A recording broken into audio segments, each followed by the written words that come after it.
Folks, Black Star Network is here. Hold no punches! I'm real revolutionary right now. Support this man, Black Media. He makes sure that our stories are told. Thank you for being the voice of Black America, Roland. Stay black. I love y'all. All momentum we have now, we have to keep this going. The video looks phenomenal. See, this difference between Black Star Network and Black-owned media and something like CNN. You can't be Black-owned media and be scared. It's time to be smart. Bring your eyeballs home. You dig?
Hey, folks, today is Monday, January 29th, 2024. Coming up on Roland Martin Unfiltered, streaming live on the Black Star Network from Stuart, Florida, where I participated in today's Reggie Jackson Mr. October Foundation Celebrity Golf Classic.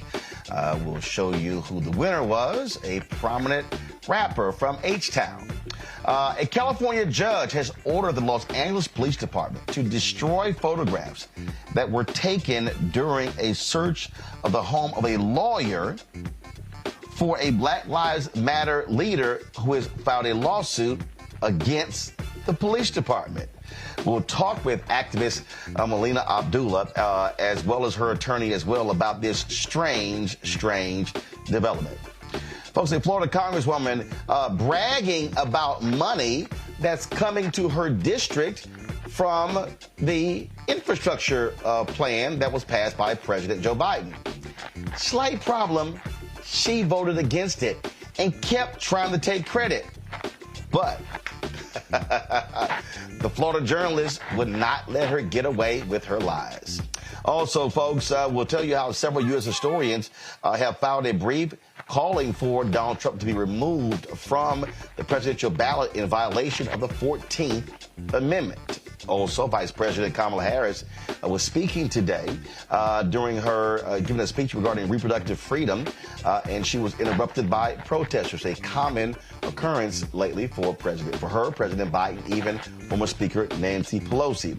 And in Wichita, Kansas, police are searching for the vandals who stole a Jackie Robinson museum, a Jackie Robinson sculpture, sawing off the feet and stealing the rest of the sculpture, folks. So we'll talk about that and other news right here on Roland Martin Unfiltered on the Black Star Network. It's time to bring the funk. Let's go.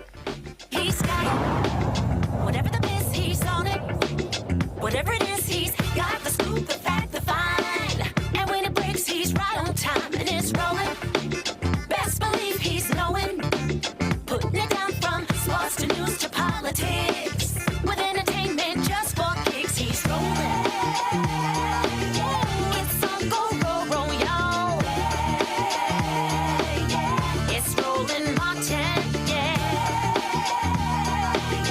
rolling with Roland now. He's funk, he's fresh, he's real, the best, you know he's Roland Martin now.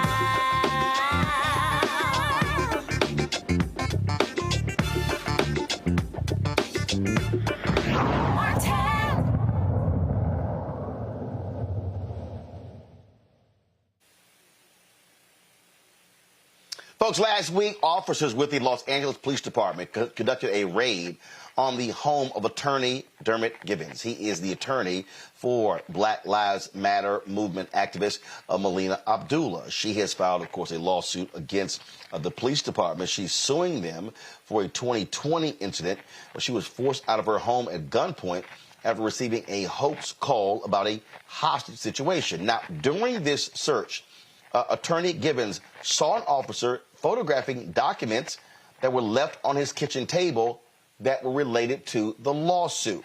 Well, a judge has ordered the LAPD to get rid of the photographs of legal documents that officers allegedly took during the unannounced raid. Joining us right now on Roland Martin Unfiltered is Melina Abdullah and Attorney Dermot Gibbons. Glad to have both of you here. So, Attorney Gibbons, I want to start with you.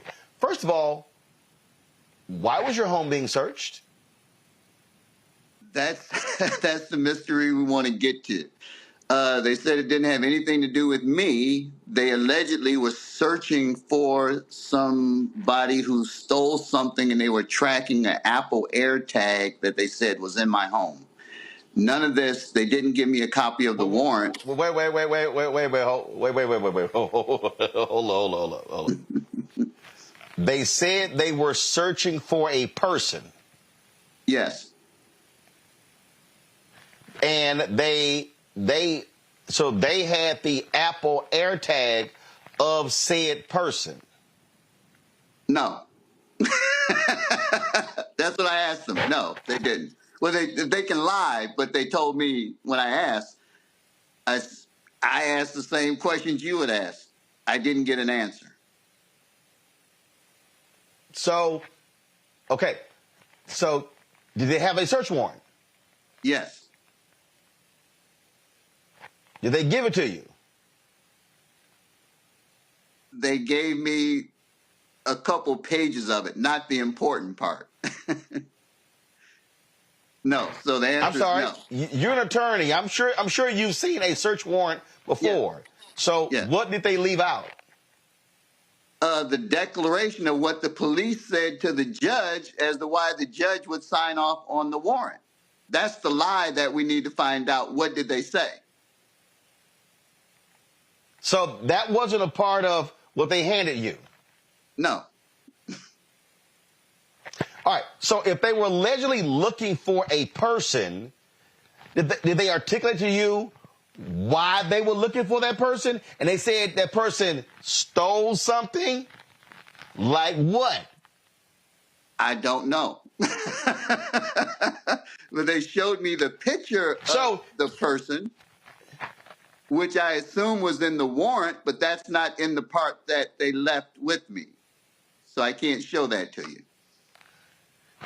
So they showed you a picture of the person. Was it a man or a woman they was allegedly looking for? A young man. Okay. So if you're looking for a person, why are you photographing things? If you're looking for a person, I would think you are opening doors, going into rooms, looking under the bed for a grown person. I would assume so, too.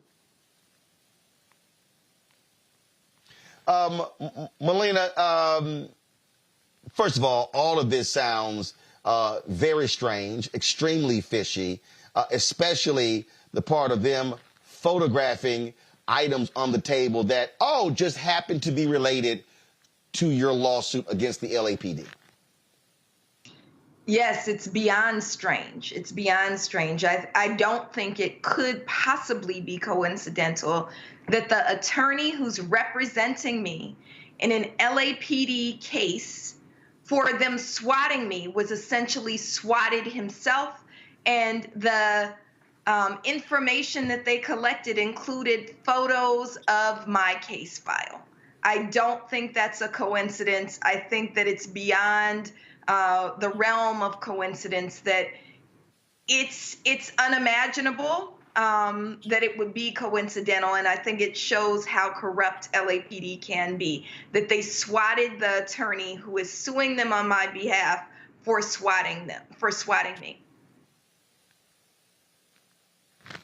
It is, this is kind of basic, Attorney Givens, and they would do it to an attorney as if you're not smart enough to understand what's going on here. You never underestimate the stupidity of the police. Let me just say that. As I sit here right now, I can surmise and speculate as to what happened, but as you pointed out, getting that declaration of what the police said to this judge, because I hope the judge wasn't that stupid, which can happen, because they rubber stamp anything, but there has to be something in that declaration that's the big lie that connected me, my house, to whatever they were doing, which we don't know. And you lived in your house for 20 years, right? Over 20 years. They know where I live. I've sued them, had major cases against them before. For the LAPD to say they don't know, it's like, Dr. Abdullah. They know where she lives. And to get a warrant. And then they sent Right. First of all, explain to people how that works in order to obtain a warrant. A police officer has to write down in a declaration and articulate facts that he knows a crime has occurred, and whatever the warrant is for, that this warrant will lead to evidence to solve that crime. Then they have to take that to a judge, which a judge then has to find probable cause that, yes, what this officer said is true, and it's probable cause that a crime has been committed and the person or place that they need to search is most probably involved in that crime. Then the judge signs off on a warrant. Then the police can then go execute the warrant. Obviously, what I'm as a friend of mine told me, I'm not involved. Otherwise, I would have been arrested. My house wasn't involved. Otherwise, they would have taken evidence out of my house. The only thing they took out of my house were the pictures of Dr. Abdullah's case. And so if you're looking for a person, why are you ransacking a house? Why are you literally emptying drawers, opening your safe, and going through your briefcase? What was the person hiding in your briefcase? I couldn't tell how large the person was. All they showed me was a picture. I don't know. So that's what we want to ask them. A spokesman. So a spokesman for the police department, they gave a statement to the either the Associated Press or LA Times. Give me 1 second. Oh, here it is. I love this. So this is an open criminal investigation as well as an internal affairs investigation, according to Captain Kelly Muniz, spokesman for the LAPD. A criminal investigation? I have no clue. I have no answers. What's your next step? Are you do you have to file something? Can you demand? Clearly, if they search your house, they have to actually supply you with the actual search warrant. It's been what, 2 or 3 days, and they still haven't done that. They have not given you the full search warrant. No. And that's what we did on Friday. We went to a judge. Right. And that's when the judge ordered them to give it back. So we'll give them a few days, and then we'll, hopefully they'll turn it over. And if not, would you have to sue them to get it? No, they're under a court order right now to turn it over. Other than that, they'll be they will be in contempt of court with the court, and they can be sanctioned. So when you went to court on Friday, and the judge ordered the documents to be destroyed, first of all, did the judge give a process to do so other than, hey, Scouts honor, we destroyed them? No, and you're mistaken. They're supposed to turn it over, destroy it, and also give me a copy so I can see what the photos were. So not just destroy it, but also give me a copy of it. The judge, because this is so basic, the judge didn't have to say, go to the police officer who took the pictures and get the camera and get the copies of the. It's that basic. But what the city attorney is going to do, obviously there's going to be a lot of cover up in this internal affairs investigation or whatever, and they're going to stonewall or whatever, but eventually we'll get it. Melina, and if we don't, that's going to say more for Dr. Melina's case if they don't give it to us. Right, and that was the point I was about to make. Melina, it's clear the LAPD, first of all, a dozen cops roll up on your attorney's home. Oh, there's a GPS tracker, and we're looking for a Tyler. Come on. Right, and for them to photograph my case file, right? The damage is done in my view. If they photographed the case file, they've read the case file. That information, they already have the information in the lawsuit against them. It's already tainted. I don't really know how we can make this right. We know the history of policing in LA County. We know that LA County sheriffs refused to destroy photos after the Kobe Bryant helicopter crash, right? That this is something that they do with regularity, is take photos of things that they shouldn't have and then keep them. So I'm sure that they're going to be using it in their side of the case. And I don't know what we could do. How do you prove that something doesn't exist? Wow. But also Absolutely in that, incredible. Well, Roland, let me say this. Dr. Melina's case is so cut and dry and so strong that they can do whatever they want. We're going to get them. Thank you. I believe you. Well, certainly keep us abreast of what happens next. This is certainly unbelievable. And I take it, obviously, y'all have reached out to the police chief and the mayor demanding answers to all of this, correct? Well, me personally, no, because I wouldn't believe a word they would say to me. Because before they did this investigation, they should have reached out to me and say, "Hey, Mr. Gibbons, something's in your house. Can we come?" But the communication right now is going to be through the court. The mayor's been informed, but we also are in a situation where the police chief is retiring at the end of the month.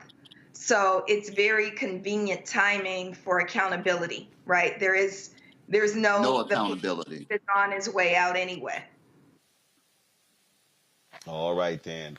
Dermot, Melina, we appreciate y'all joining us. Keep us abreast of what happens next. We'll get that warrant. Okay, have a good day. Absolutely. Appreciate it. Get that warrant. Thanks a lot, folks. Gonna go to break. We come back. More on Roland Martin Unfiltered right here on the Black Star Network. Check us out, folks. Be sure to download the Black Star Network app, Apple phone, Android phone, Apple TV, Android TV, Roku, Amazon Fire TV, Xbox One, Samsung Smart TV. And, of course, you can also support us in what we do by joining our Bring the Funk fan club. Send your check and money order. P.O. Box 57196, Washington, D.C., 20037-0196. Cash App, $RM Unfiltered. PayPal, R Martin Unfiltered.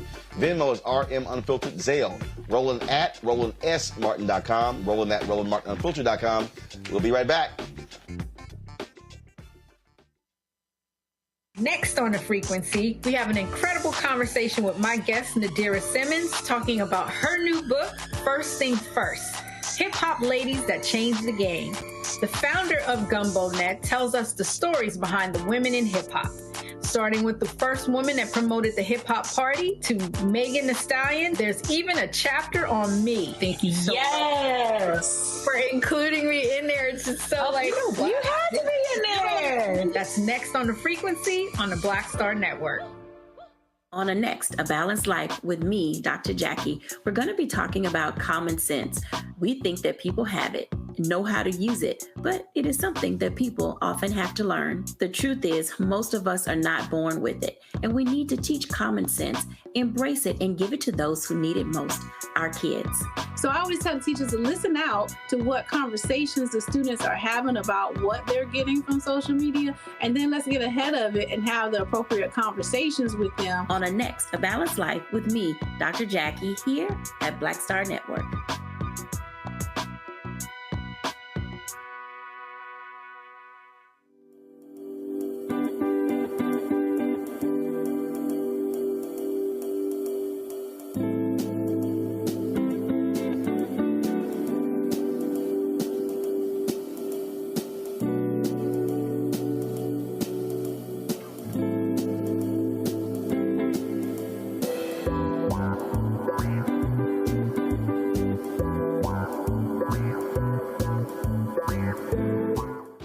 I'm Paula J. Parker, truly proud of the Proud Family, louder and prouder on Disney+.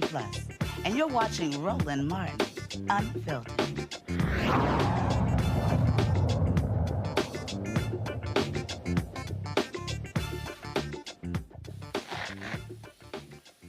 Oh my God, there is nothing like busting somebody on live television. It's delicious. It's lovely. It's amazing.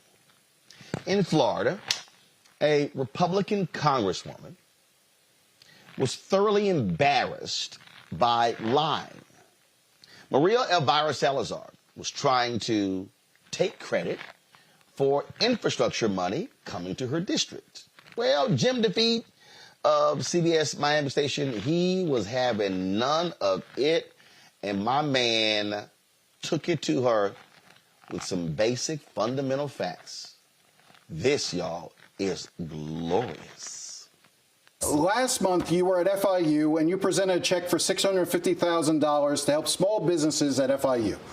But you voted against the bill that gave the money that you then signed a check for and handed and had a photo op, the Consolidated Appropriations Act of 2023, right?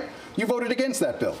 Right now, you have to give me more details, but I do know that every time I have an opportunity to bring money to my constituents, I do so. I just did $400,000. But look, but you voted against the Chips and Science Act, right? Listen, right now I need to ask my staff. But what do we look at the $40 million that I have brought to this community? Aren't you proud of me? Aren't you proud of the $40 million that I brought? Aren't you proud that I wrote the Dignity Act? Haven't I? Let's talk about the Americas Act. Wait a second. Let me 1 second. Tell me. The money that you talk about, the $40 million that you bring back to the district, sometimes that money comes from bills that you voted against. You voted against the CHIPS Act, and yet you praise the fact that the South Florida Climate Resilience Tech Hub is going to be started in Miami, right? You voted against the infrastructure bill, and you talk about all the money that comes back to the airport. So at the same time that you're taking credit for the money that you bring back to the district, in Washington, you're voting against these projects on party line votes. Listen, that was, I think, last cycle. I cannot really remember right now, but just let's look at the Americas Act, which is what I'm going to, which is so what I would like. You don't want to explain why you voted really against cannot, things. I mean, right now, and I'm not trying to be a politician, there's so many bills that I've introduced that I know that many these are of bills them that you voted against. That I understand. But it's okay. Sometimes I vote and sometimes I don't. But let's look at the positive. Let's look at the $40 million that I brought.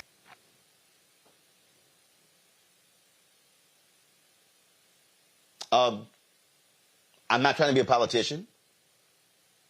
It's so many bills I've introduced. Boom. Introducing a bill is not passing a bill. It's not voting for a bill.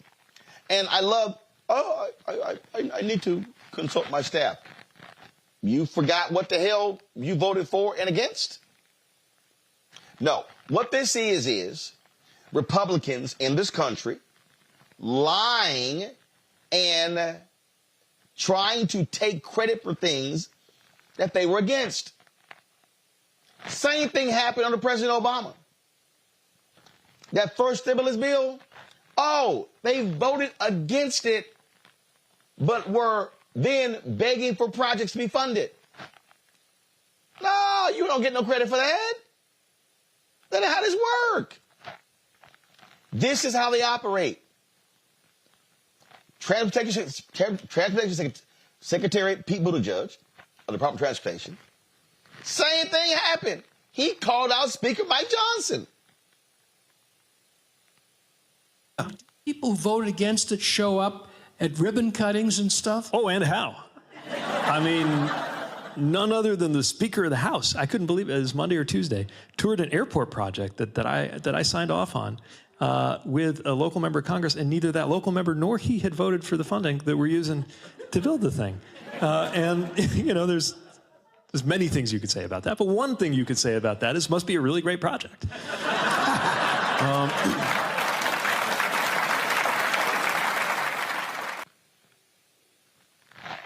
Now, let me remind y'all, and pull her picture back up, Representative Maria Salazar.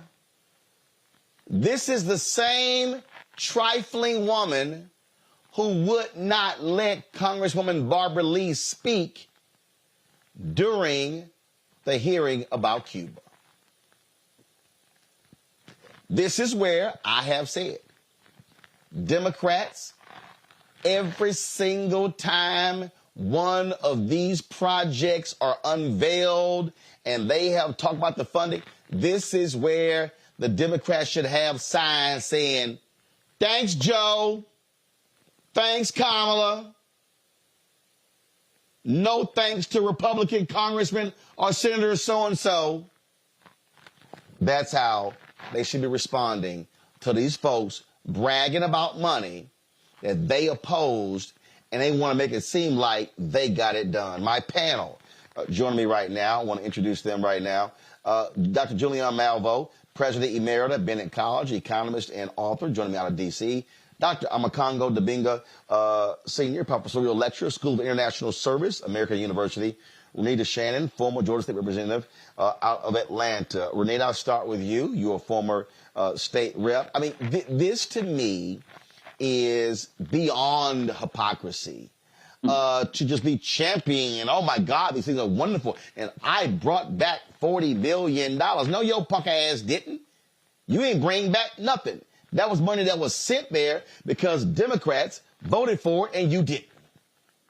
Right. And I'm sure that she, in her mind, knew that she did not vote for the Consolidated Appropriations Act, which is really just a fancy name for the budget. But to be fair, for representatives, it is totally possible for you to forget how you voted on something. And it's possible for you to fight for something and then have to vote for it later. But and the way that happens is because most bills are a combination of sugar and poison, meaning there's some good things in it that you like, but then there could be some poison pill in it that you're just not willing to vote for. And this happens a lot of times when you're voting on a budget because there's so many line items, there's so many things in it that are both a mix of good and bad. But here's the reason why I'm certain that she knew what her voting record was, because Republicans have made a pattern over the last decade or so of always voting against anything that goes for money to actually help people on the ground.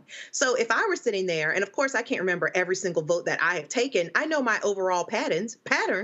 And just like when I served in the General Assembly, a lot of times I did vote against the budget because the Democrats were in the minority and the Republicans were always passing these large budgets that were almost always spending all the money on incarceration and growing the police state. So it's like you said, Roland, I feel certain that she knows that she did not vote for this. She just thought that the reporter was not going to be smart enough to catch her on it and not going to check her on it. And she thought she was going to get away with it. And that did not happen.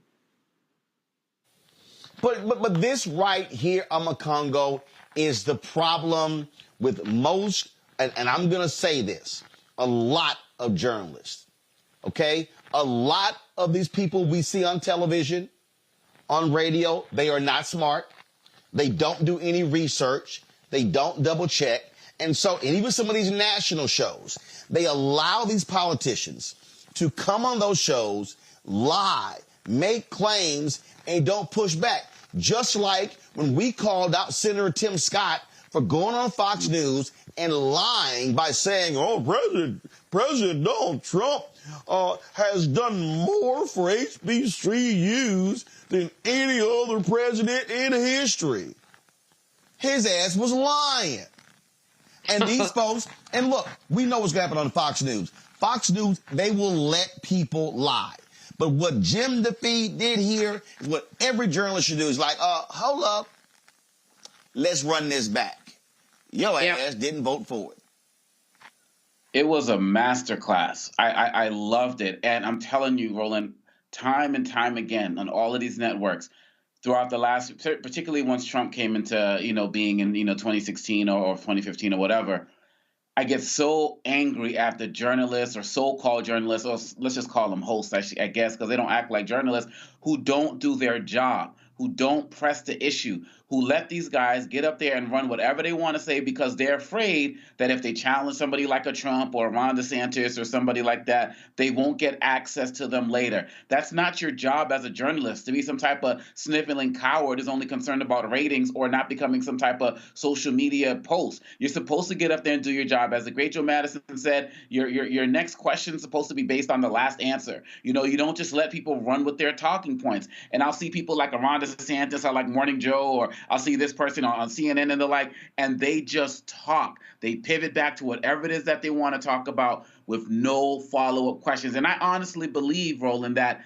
if we had more people who did like what you do or like what Jim DeFee did here, some of these candidates would not be able to rise to the levels that they have been because they would have been embarrassed out of being able to assume their positions. But that is the problem now. We have these people, got these platforms, and I'll be quite honest also, this is one of the challenges I have with these politicians who are very selective about the Black host or Black targeted media that they engage in. You know, people know that if they go on like the Breakfast Club or something like that, they're either not going to get hardball questions or there's not a great deal of institutional knowledge there to be able to really be able to push back. And so we have to be and it's not about dissing anybody. It's about, like you said, basic journalistic principles and challenging people on things that they are outright lying about.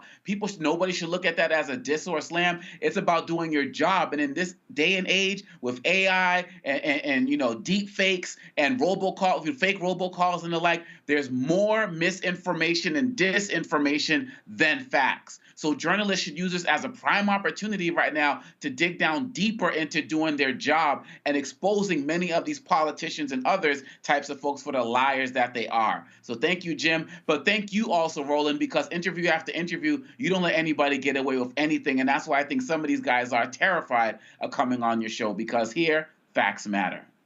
Oh, absolutely. Yeah, absolutely. And Julian, I guess some of these people, they stop me and they like, man, and they say send me emails and they post, man, I wish you wouldn't interrupt people so much. Guess what? I didn't just interrupt Renita. I didn't just interrupt Omakongo. You know why? Because they didn't lie. See, what they want is they want me to let folk come on here and lie, and then the liars go, you're not going to let me finish. Yes, you're correct. I'm not going to let you finish telling a lie. And that's what Jim DeFee, he nailed. And she was like, can't we just accentuate the positive? What was that song? It was a song, right? She's like, why can't you just accentuate the positive? Why you bring all that stuff up? That was something. That what she was saying. She was literally like, I've done some good stuff. You can't talk about the good stuff I've done? That's $40 million. No, boo. Let's talk about where that $40 million came from. You know, first of all, she was like one of the stupidest people that I've seen on air in a very long time. Literally. For a number of reasons. First of all, I'm not trying to be a politician. Yes, the F you are. I mean, seriously, I'm not trying to be a politician. Where did that come from? You were there because you're a politician. You're telling lies because you're a politician. So to say I'm not trying to be a politician, what you trying to be? Annie Oakley? Alfalfa? You know, anyway, let me not go there. So first of all, she was out of order, out of line, out of control. Secondly, the brother did a great job in nailing her on everything. And that's really important that he did.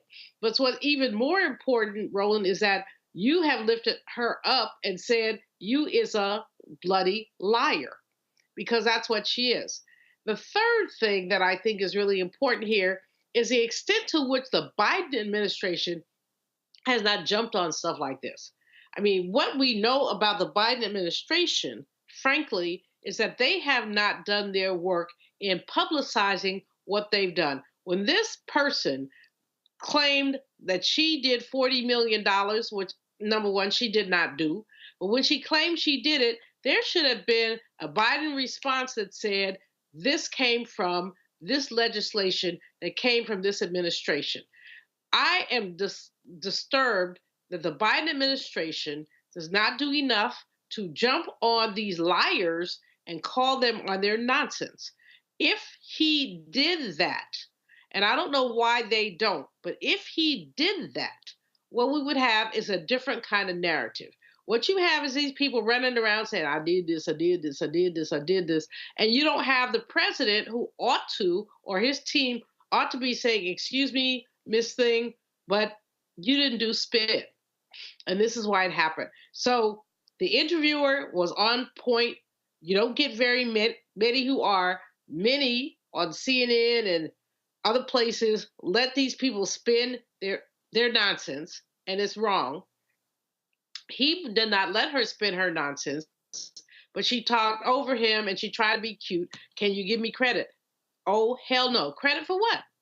Credit for lying?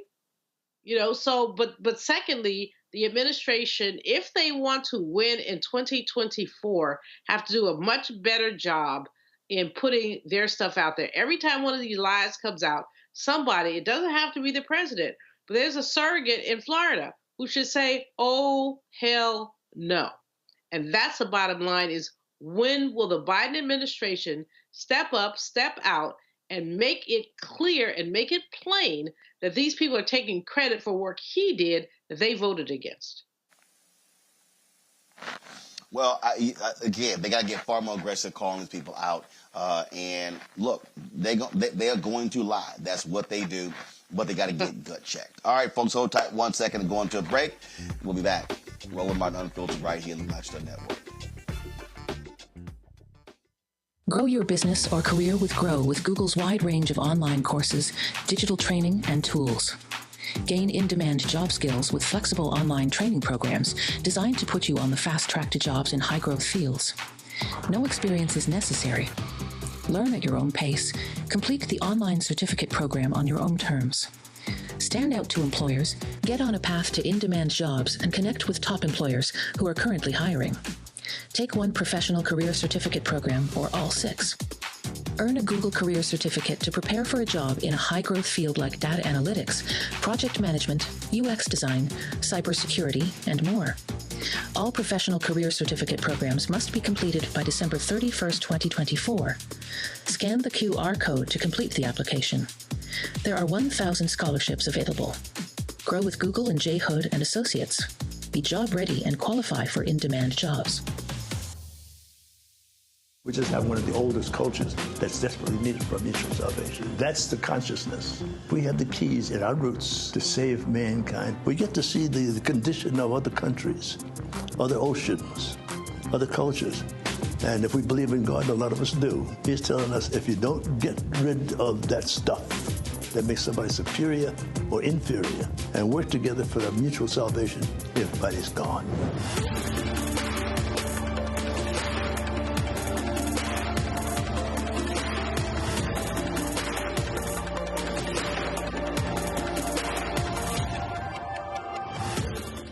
Hey, yo, what's up? It's Mr. Dalvin right here. What's up? This is KC. Sitting here representing the JODECI. That's Jodeci. Right here on Roland Martin Unfiltered.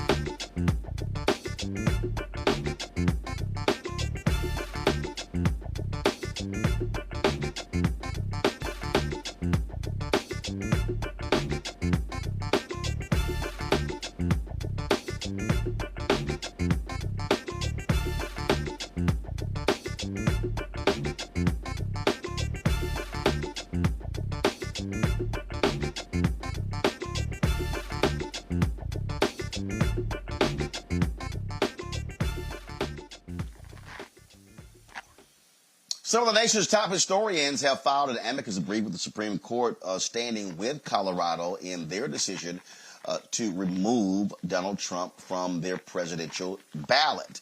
The brief argues that the Constitution's insurrection clause applies to the former president. The filing was signed by 25 decorated historians whose expertise include the Civil War, Reconstruction, the Southern Redemption, and American history more broadly, including politics, voting, and elections. They cite a professional interest for helping the Supreme Court decide whether a specific provision of the 14th Amendment applies to a president and whether such implementation would require additional action from Congress by appropriately analyzing probative historical evidence. Now, in Illinois, a retired Republican judge has said the courts need to decide whether Donald Trump should be removed from the ballot. He did say, though, that Trump was indeed involved in an insurrection and should be stricken from the ballot there in Illinois.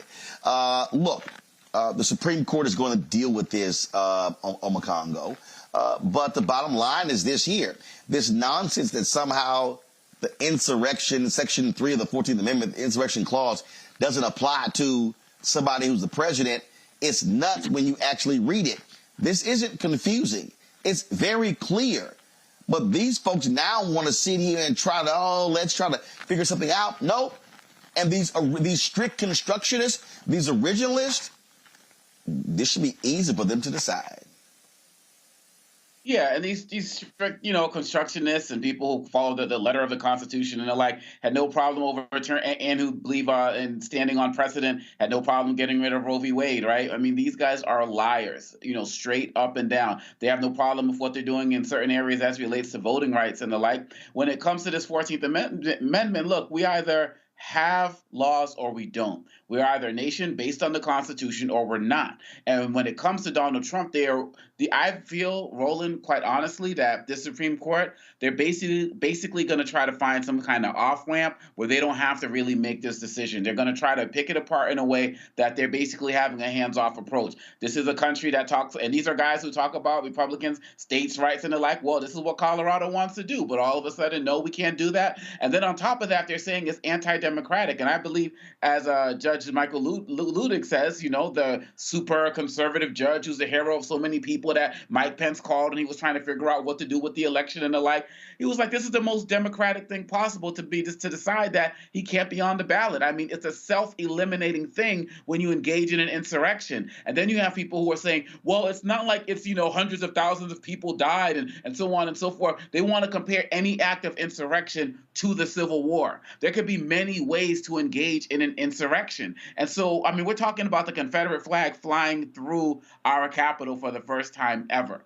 It doesn't get more treacherous than that. And lastly, people like Nikki Haley and all the others who are saying, let the people decide. Let me be somebody who engage in some type of insurrection or some other type of criminal act and tries to run for office, and let them, I'll be damned if they want to try to destroy me in every way, shape, or form and have me incarcerated before there's an election. The hypocrisy is real. And every single day they're saying, let the people decide, but they wouldn't let them decide for any other person. And Nikki Haley, who's going to end up supporting Trump once she dumps out anyway, she's a hypocrite as well. Trump should not be on the ballot. He engaged in insurrection. This court has no credibility whatsoever, and unfortunately, they're going to try to find an off-ramp, so it's going to have to come down to the people, but he has no business on any ballot. Julian? I fully agree with Congo. He's absolutely right. He has no business on any ballot. Not only that, I mean, all of the harm that he has done to our nation and to our Constitution is just sitting there, and people don't want to make him accountable. But here's the bottom line. The people who say, let the people decide, it's a small, maybe it's not small, but it's a group of people who really want him to be reelected. And they want him to be the president again. And how could he? First of all, now he's got an $83 million judgment in addition to a $5 million judgment with E. Jean Carroll. In addition, Letitia James has got him on the crosshairs. That may take him up to $400 million. We're going to find out that this blazing billionaire really ain't all that. He's a bumbling bully, and that's what we're going to see. And so there's that. And then we look further at it and look at what has been going on. And we look at that, what we see is somebody who has used his bullying status. He's bullied people out of $200, $300, $400. And now he's got $83 million that he has to pay. All I have to say is But bottom line, Congo is totally right. I couldn't have spoken it better myself when I say that what we have going on here is someone who is wrong, but wrong, beyond wrong, and should not be on a ballot. Now, the people who, the let the people decide team are going to say, well, he should be on there and let them vote him out. I'm not so sure about it. He's not qualified to be on a ballot based on the 14th Amendment. That's all. And suddenly the courts and others are being very creative to say, well, yes. And I'm saying, hell no. he shouldn't be on a ballot, and many will balk at it, and he will probably end up on the ballot. But I hope that America has a good enough sense to say, if he's on the ballot, reject this nonsense, reject this nonsense, reject this nonsense. Rita? This entire conversation about whether or not Trump violated the 14th Amendment is a complete exercise in coddling white supremacy. And I say that because it's clear that not only was Trump a part of an insurrection, he actually led the insurrection, which was the largest attack we've ever seen on our Capitol. It was the largest demonstration that we've ever seen as it relates to trying to overthrow the government. And so to even have this conversation, this debate back and forth about whether or not he, violated the 14th Amendment is completely insane, because no part of me believes that had President Obama ever even talked about overthrowing the government, they would have had him arrested immediately and figured out the rest later. And so the twists and turns that majority white people are trying to do in this country to say that he should be allowed on the ballot is nothing more than coddling white supremacy. And last, I'll say this: no elected official should be allowed to be on a ballot for public office if you have been a part of trying to overthrow the government, because that's essentially your job, is to work to uphold the processes and systems that we have all, pretty much decided that we're going to use, instead of letting our decisions be made by who can win fights in the street. I mean, you have to have some sort of way to make decisions as a government, some sort of way to divide up resources. And that for us is called democracy. Trump tried to get rid of that. And so there's no part of me that believes that he should be on the ballot. He should be immediately disqualified across the country. And if he were anything other than a white man, he would have already been disqualified. All right then, folks. All right, going to a break. We'll be right back on the Black Star Network.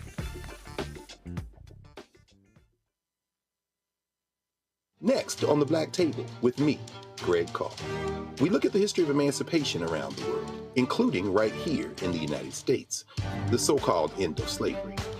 Trust me, it's a history lesson that bears no resemblance to what you learned in school. Professor Chris Manjapra, author, scholar, amazing teacher, joins us to talk about his latest book, Black Ghost of Empire: The Death of Slavery and the Failure of Emancipation. He explains why the end of slavery was no end at all, but instead a collection of laws and policies designed to preserve the status quo of racial oppression. The real problem is that the problems that slavery invented have continued over time. And what reparations are really about is saying, how do we really transform society, right? And stop racial violence, which is so endemic. What we need to do about it on the next installment of The Black Table, right here on the Black Star Network.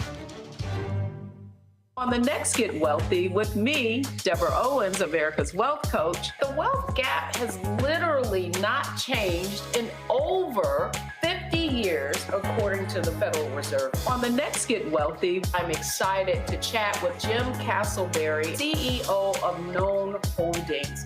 They have created a platform, an ecosystem to bring resources to Blacks and people of color so they can scale their business. Even though we've had several examples of African Americans and other people of color being able to be successful, we still aren't seeing the mass level of us being lifted up. That's right here on Get Wealthy, only on Black Star Network. Hi, I am Tommy Davidson. I play Oscar on Proud Family, Louder and Prouder. I don't play Sammy, but I could. Or I don't play Obama, but I could. I don't do Stallone, but I could do all that. And I am here with Roland Martin on Unfiltered.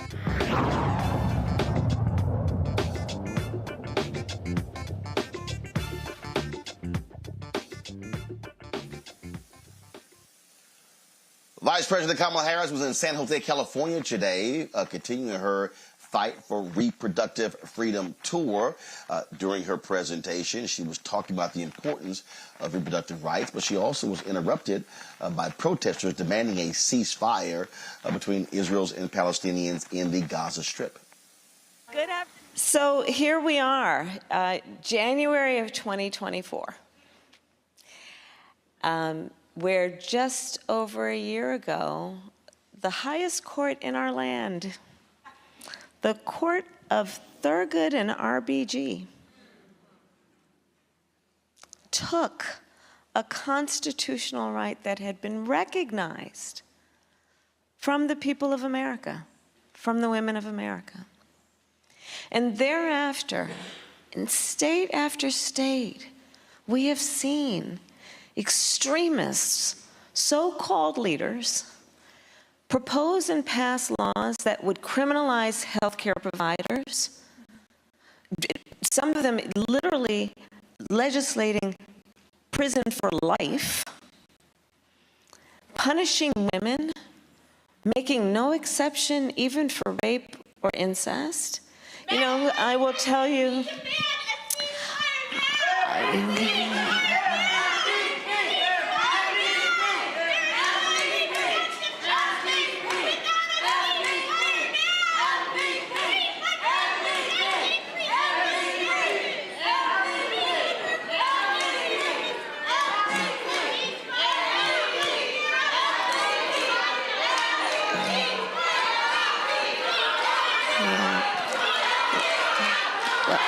let me say,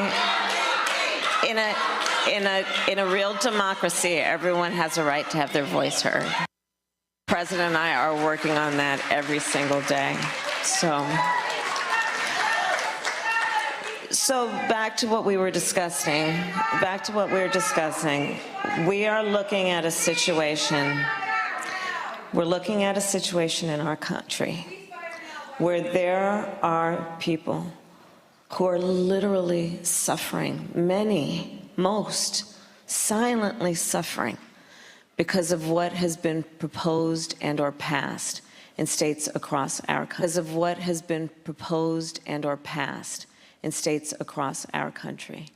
Part of why I'm doing this tour is because I think that more people, not the people here, but more people who may not be here and are not as attuned to what's happening in real time must understand. You know, for years, so many of us, we were in marches, we've talked, we have fought, let's keep Roe alive, we have to protect Roe, and we all did. Most of us for our entire adult lives, it was intact. We knew it was precious and we needed to defend it. We knew it was precious, but we kind of thought it would always be there. And now we have seen that it has been taken, and all over our country, Dr. Gupta started to talk about that. The number of people who are suffering, we're all grown in here, so I'm gonna just speak fact, because fact must be told. Women are having miscarriages in toilets in our country. I've met women who were in the midst of a miscarriage, who went to an emergency room to seek health care and were rejected by the healthcare professionals there who were afraid they would be jailed for providing women in distress health care. I met a woman who literally developed sepsis, and it was not until she developed sepsis that she received the health care that she needed. We have a lot of very important issues that we all must discuss, but the topic for this discussion is what we need to do to fight back against laws that are criminalizing healthcare providers and making women suffer in our country.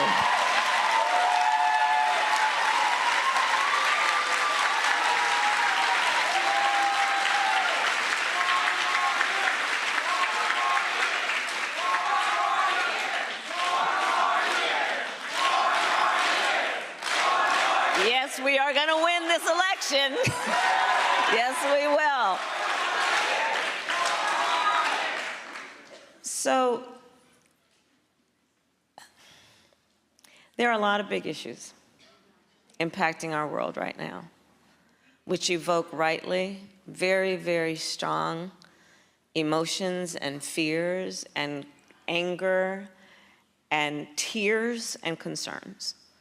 The topic for today here is the topic of what has happened in our country after the Dobbs decision, which took away the right of people to make decisions about their own body and has resulted in extreme harm. And so I'm going to get back to the issue because it's an important one, and we should not be distracted from any important issue. So what we're talking about,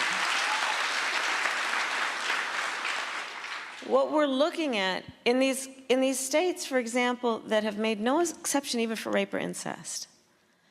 Now, many of you, I grew up in California in the Bay Area. Many of you know my career. So you know that I started my career as a prosecutor. What you may not know is one of the biggest reasons why. When I was in high school, one of my closest friends, one of my best friends, I learned was being molested by her stepfather. And when I learned, I said to her, you have to come and stay with us. I called my mother, and my mother said, of course she does, and she came to stay with us. And I decided at a very early age, I wanted to do everything I could to protect women and children from harm.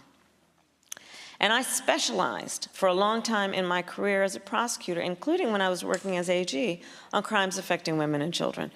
No exception even for rape or incest. Let's understand what that means. It means that these so-called leaders are saying to a survivor of a crime of violence to their body, a violation to their body, that they don't have the right to make a decision about what happens to their body next. That's immoral. This is what's happening around our country.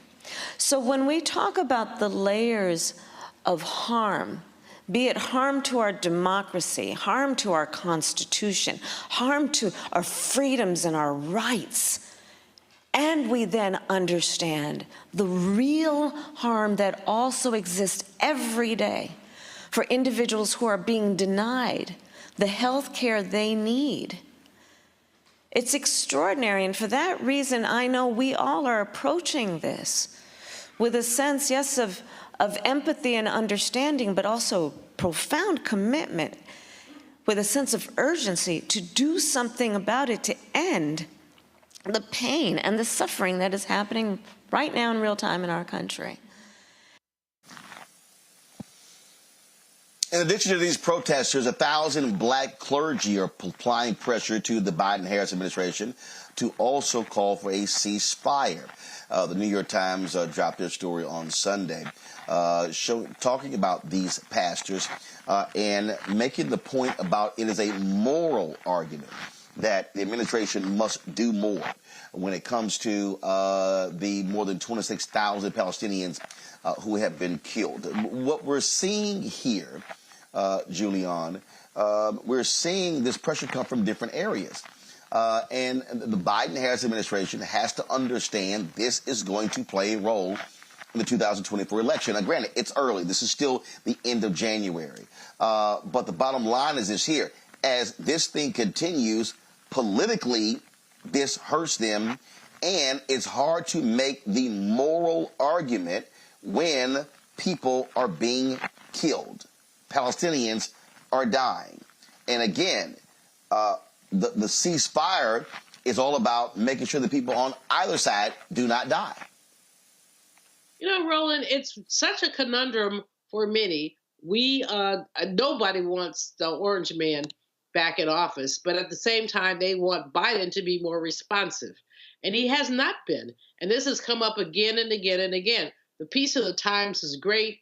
Many of the people are people that I know. Dr. Barbara Williams Skinner was quoted as Hale, Dr. Hale, Reverend Hale was quoted, sister friends of long standing. We are all concerned about the extraordinarily oppressive response of Israel to the Palestinians. 20-some thousand people killed. People walking around with white flags, Roland, saying that that's a universal sign of surrender. And even though they're surrendering, grandmas with the grandchild surrendering, and you have them still being shot. There is no rational reason for this. And President Biden has dropped the ball by not condemning this more strongly.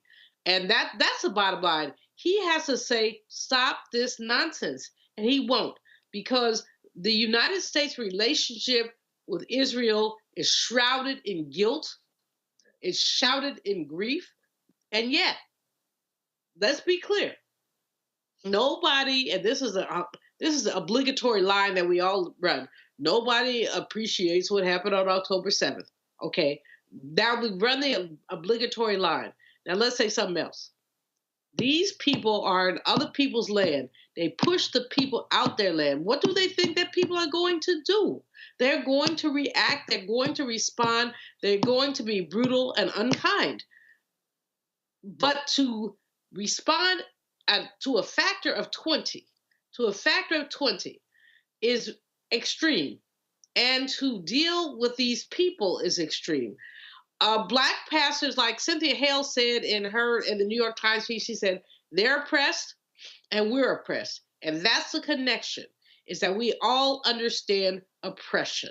And so no matter what happens going forward, President Biden is risking the support of young people, of young Black people, of people who feel oppressed and wonder why our country, there have been articles that talk about the weapons that Israel is using. We sold them to them. So we are right. So here's the deal that you're facing here, Renita. You have a president that you have a country that is a staunch ally of the United States. You also have a reality that Israel, this attack on Israel, has been called their 9/11. And they are a sovereign nation. So there's a belief by some that, President Biden could just simply say, Netanyahu, stop. But he can't. And so you have this delicate negotiation that is going on. And so it comes to the point of leverage. Now, critics say, hey, fine, guess what? You don't have to sell them or deliver them weapons. And so you have a balancing act that is going on. Your thoughts on, again, the continuing pressure, but also now these 1,000 Black clergy now demanding this ceasefire.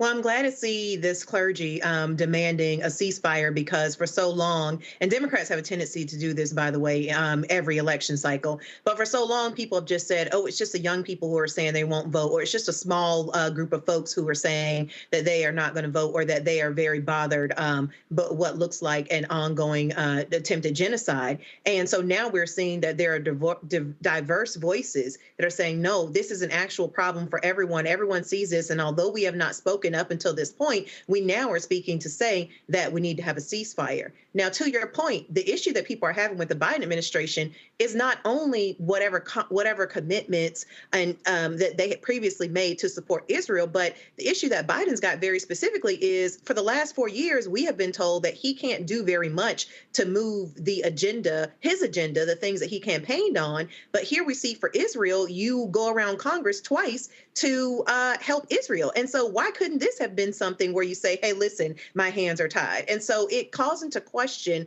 how much energy the president puts into what he feels he must absolutely get done, which in this case is making sure that he gives Israel the resources it needs to do this onslaught, versus just saying on everything else, I can't, that's too complicated, I'm not going to be able to handle that, that's just too much. And so I think that what the Biden administration needs to do is not only stand up and say they want a ceasefire, because they've already said to Israel things like they want a two-state solution and other things, which Israel said, hey, you need to mind your business. We're not, for any of that. The Biden administration needs to also stop resourcing this genocide. That is the biggest thing that they really need to do. And I think that, right, and this is the last thing I'll say, a lot of folks are seeing protesters pop up at every Biden campaign event, and they're very shocked by people protesting as the vice president, for example, is trying to talk about reproductive freedom, and the president, will be different places and protesters will show up and protest. That is a part of being an elected official. You know that anywhere you go, you have the capability for any event that you do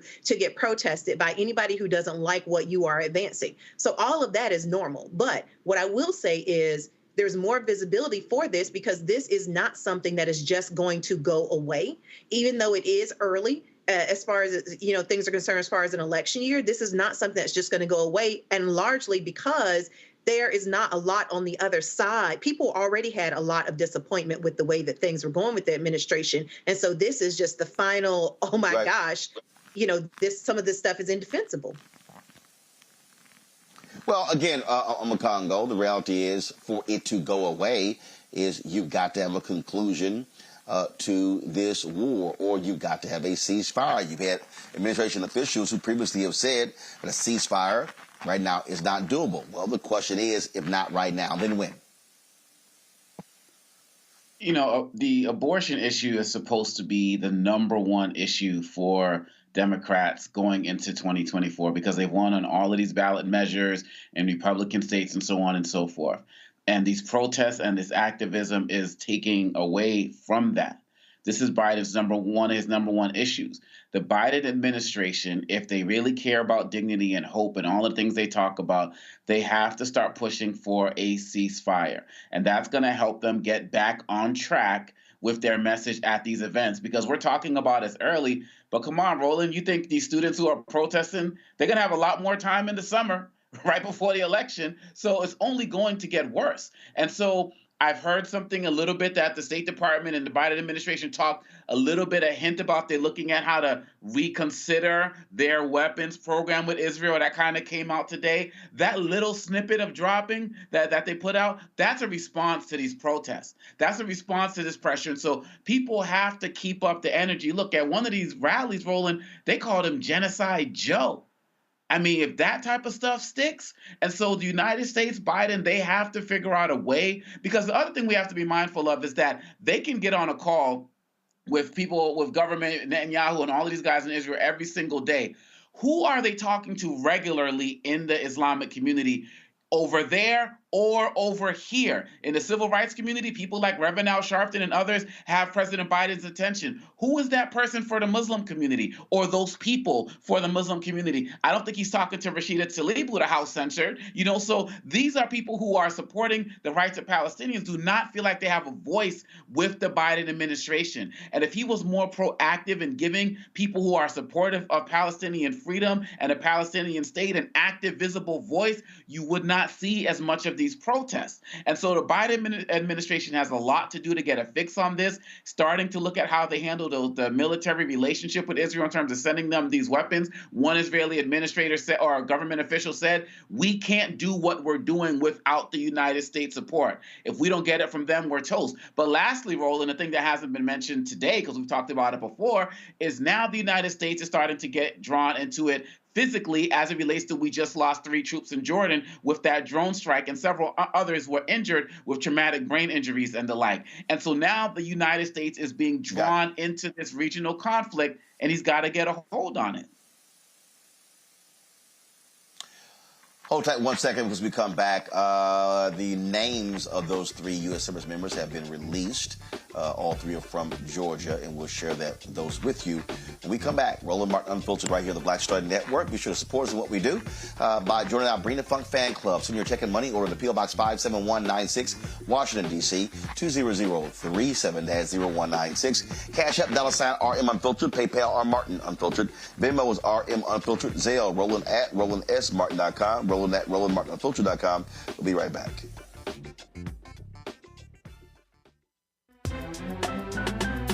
I'm Faraji Muhammad, live from LA. And this is The Culture. The Culture is a two-way conversation. You and me. We talk about the stories, politics, the good, the bad, and the downright ugly. So join our community every day at 3 p.m. Eastern and let your voice be heard. Hey, we're all in this together. So let's talk about it and see what kind of trouble we can get into. It's The Culture. Weekdays at 3, only on the Black Star Network. When you talk about blackness and what happens in black culture, you're about covering these things that matter to us, speaking to our issues and concerns. This is a genuine people-powered movement. There's a lot of stuff that we're not getting. You get it, and you spread the word. We wish to plead our own cause Too long have others spoken for us. We cannot tell our own story if we can't pay for it. This is about covering us. Invest in Black-owned media. Your dollars matter. We don't have to keep asking them to cover our stuff. So please support us in what we do, folks. We want to hit 2,000 people, $50 this month, raise $100,000. We're behind 100,000, so we want to hit that. Y'all money makes this possible. Checks and money orders go to P.O. Box 57196, Washington, D.C. 20037-0196. The Cash App is $RM Unfiltered. PayPal is R Martin Unfiltered. Venmo is RM Unfiltered. Zelle is Roland@RolandSMartin.com.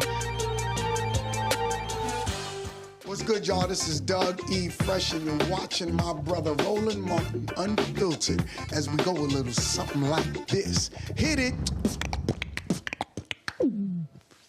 It's real.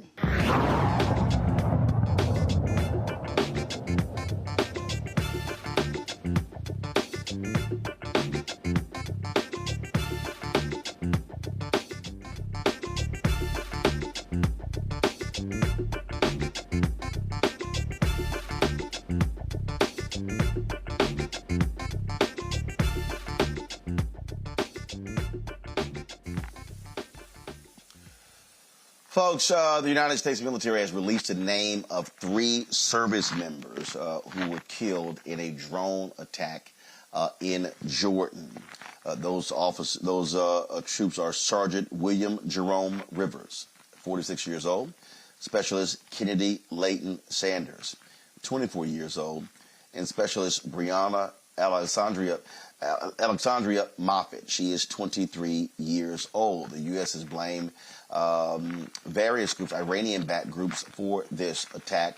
The Pentagon said it carried the footprints of Hezbollah. Wall Street Journal has an article saying that U.S. defense forces did not respond to the drone attack because they mistook this drone as an American drone. There have been people who have been critical of the Biden-Harris administration, saying they caused these deaths. Donald Trump has been quite vocal about it as well. But if you look at the number of people, service members who died during the tenure of of Donald Trump, it's a lot, much higher than that have died under Biden-Harris.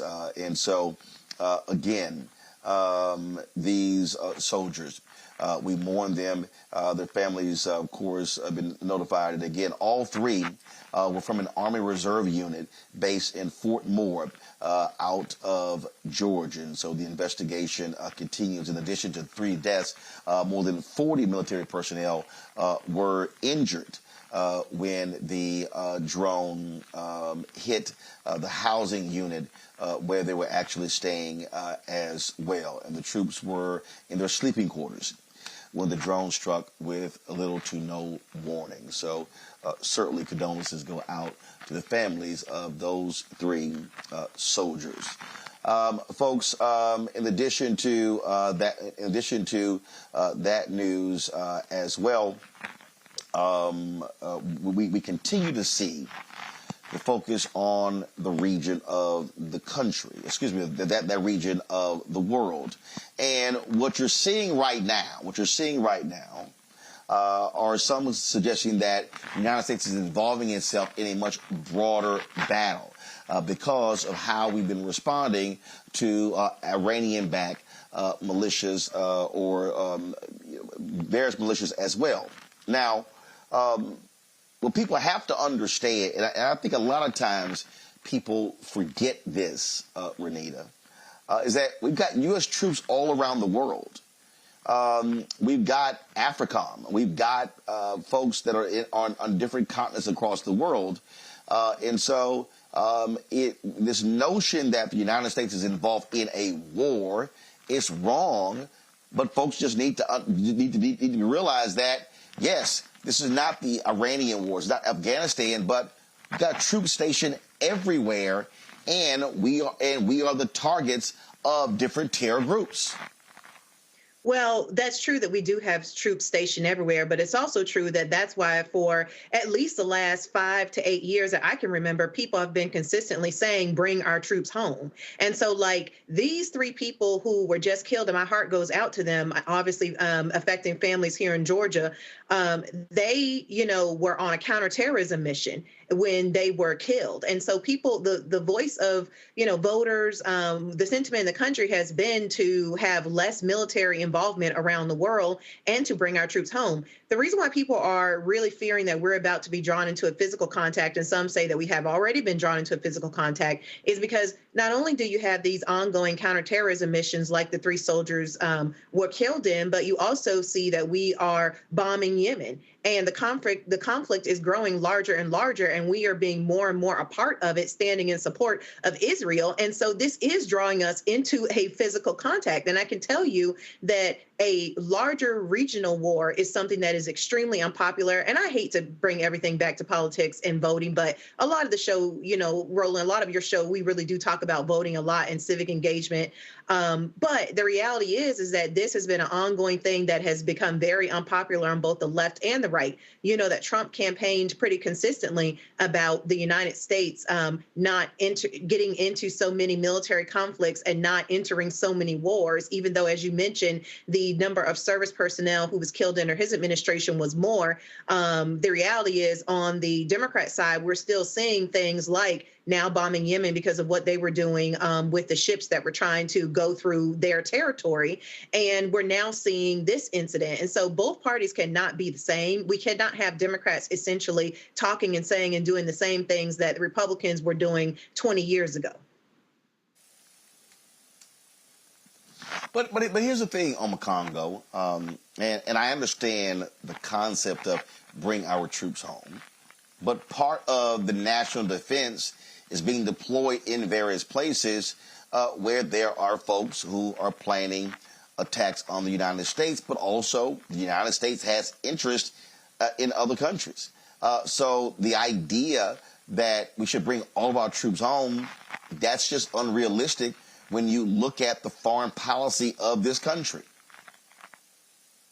I've done over the last maybe 15 years or so, I've partnered with the State Department on several projects, and some of these projects have been designed with going into some of these countries and preventing the growth of child soldiers, preventing the growth of people who would join armies that may become extremists and, hurt local as well as our interests here in the United States. And some of these countries that I've gone to, Niger, Central African Republic, Mali, and some of these places, I've had to be escorted, but, in armored vehicles, military vehicles to go and do some of the work in some of these spaces with the young people. My point in bringing this up is that in these situations, one of the things I've noticed each time is that the countries where the United States have stronger relations are countries where they engage the public outside of military operations.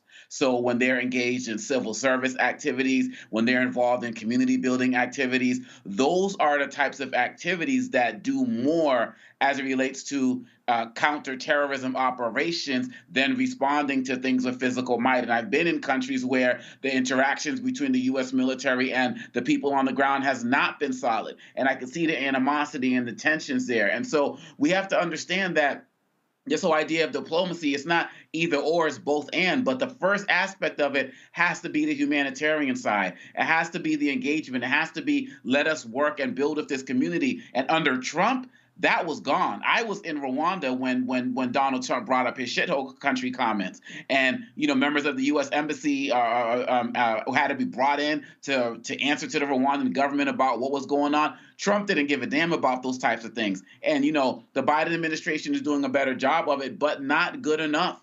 It needs to do more if it wants, especially now as people are looking at the United States giving Netanyahu basically a bear hug and walking side by side with Israel. That's not resonating well with many other countries around the world, not just black and brown countries, even some of the European nations as well. And so again, the Biden administration is drawing itself into problems that it does not directly want to be a part of, but it's about to be. So this is a really good time for them to really start to look at what's happening, because look, I didn't even know that these 3 soldiers were black.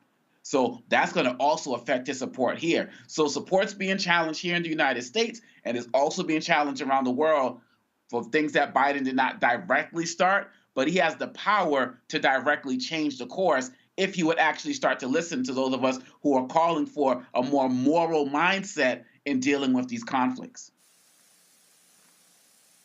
Julian? I'm just saying because Obakongo is raising some really important issues.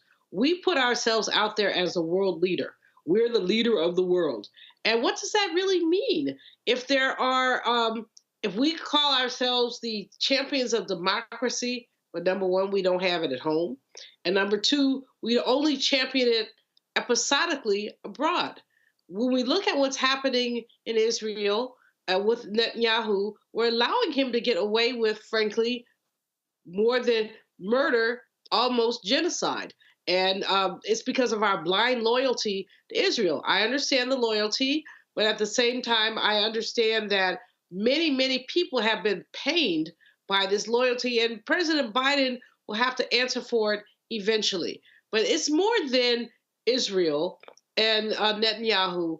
It's really about us calling ourselves a world leader, and we're not leading. What we're doing is doing pragmatic politics that don't have any moral certainty and any moral foundation. And I think that that's really important. So as we move into, it's not just about the election. I mean, if the orange man is elected, it will be a tragedy. But at the same time, if President Biden is reelected, it will be a tragedy if he does not change his ways. What really we're looking at here, when we talk about the possibility of global conflict, I fear. I was talking to my 37-year-old nephew, and he said, I fear that we're at the brink of World War III. In other words, the fact that there's so much going on that will involve the United States. 3 Black people from Georgia eviscerated because of what's going on. What, why is our Congressional Black Caucus silent? Why are so many silent? What should we be saying about the direction of our nation? We have a lot of work to do, and we're not going to get it done by November. But by November, President Biden has the the Black Caucus is not silent. I mean, you literally have members that have been very vocal about demanding a ceasefire. So so the Black Caucus is not. Roland, but not members, but not the crew. They often come out with a unified statement. Have they done this time? You may know. You know more. You probably don't have a unified. You probably don't. You probably don't have a unified statement because you don't have them all agreeing. So you're not going to see a unified statement if you have different members with different perspectives on this. You have some members of the Congressional Black Caucus, Richie Torres, who is extremely pro-Israel, has been very vocal. Then you've got folks like Rashida Tlaib, you got Cori Bush, you got Ayanna Pressley, you got others, and so you got members with different perspectives. That's likely why you haven't seen a unified voice. At the same time, what I'm saying is that we're moving into a space where we're going to have a global war. What are we saying? The 3 people that were just killed were African American people. I'm not saying it could have been white people, and it was all wrong. But what are we saying? I mean, and what, is there a community response? You're right. They're all over the place. They're not all on the same page. But who gets on the same page to confront this injustice? Well, we'll see if this continuing pressure on President Biden actually causes there to be a change. All right. I'll be right back. I'm Roland Martin Unfiltered on the Black Star Network. Hatred on the streets, a horrific scene, a white nationalist rally that descended into deadly violence. White people are losing their damn minds. An angry pro-Trump mob storms the U.S. Capitol. We're about to see the rise of what I call white minority resistance. We have seen white folks in this country who simply cannot tolerate black folks voting. I think what we're seeing is the inevitable result of violent denial. This is part of American history. Every time that people of color have made progress, whether real or symbolic, there has been what Carol Anderson at Emory University calls white rage as a backlash. This is the rise of the Proud Boys and the Boogaloo Boys. America, there's going to be more of this. Here's all the Proud Boys, guys. This This country is getting increasingly racist in its behaviors and its attitudes because of the fear of white people. The fear that they're taking our jobs, they're taking our resources, they're taking our women. This is white fear.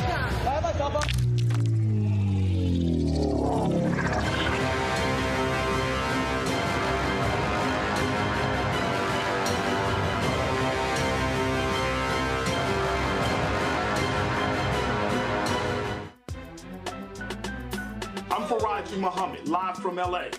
And this is The Culture. The Culture is a two-way conversation. You and me. We talk about the stories, politics, the good, the bad, and the downright ugly. So join our community every day at 3 p.m. Eastern and let your voice be heard. Hey, we're all in this together. So let's talk about it and see what kind of trouble we can get into. It's The Culture, weekdays at 3, only on the Black Star Network. Me, Sherry Shepard, and you know what you're watching, Roland Martin Unfiltered.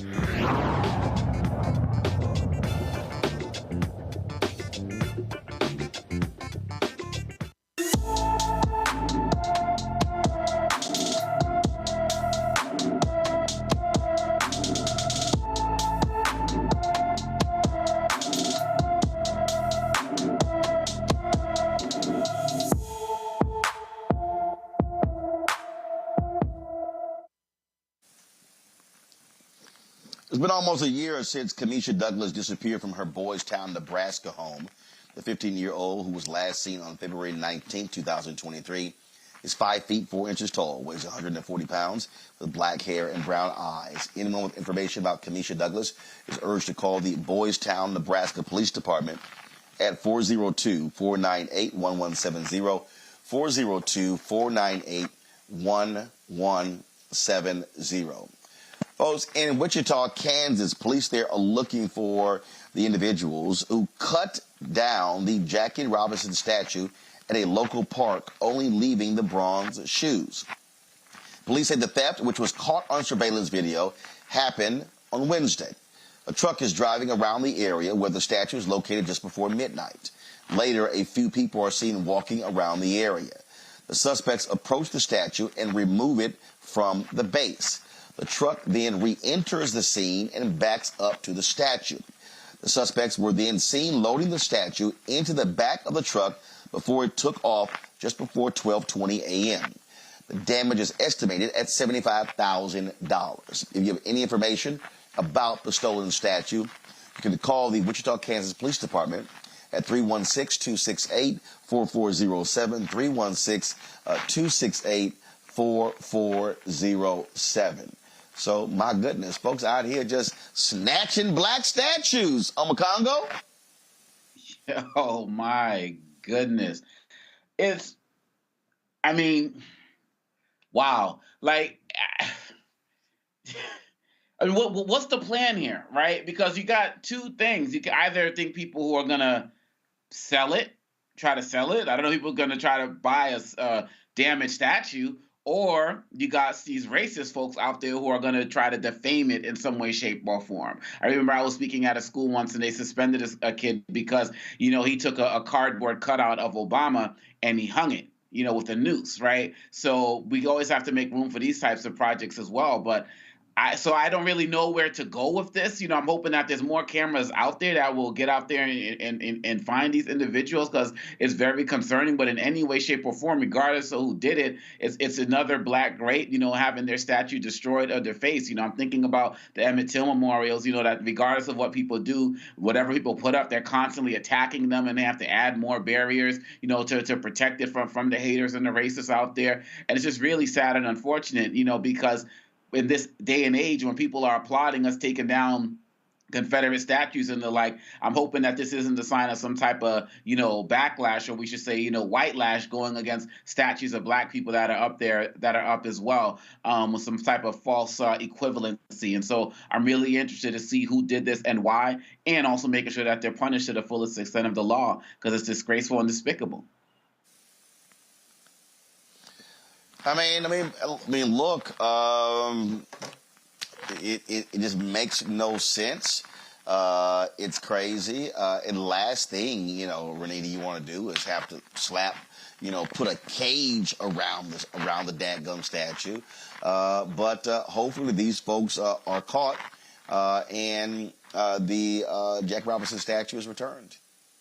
Right. It makes absolutely no sense. And I think that we will see some sort of resolution to this soon. The reason why I say that is because I did read that city officials have already alerted the salvage yards that if they see this come in, anybody trying to sell it or do anything with it, to let authorities know. And so I do think that we'll see some sort of resolution to this, because now that everybody is aware that this happened and people are on the lookout, what could anyone possibly do with this? It's going to be hard to sell it because everyone's looking, for this statue. Everybody's aware of what happened. So I think we'll see some resolution soon. And I suspect that once we find out who took it and why they took it, we probably will still be in the dark as to this not making any sense even after these folks are caught. Pretty bad there, but it's just par for the course for what it means being black in America, Julianne. This is called erasure. It's called attempting to take our presence away from us. This makes no sense whatsoever, as both Rita and Obakongo have said, no sense whatsoever.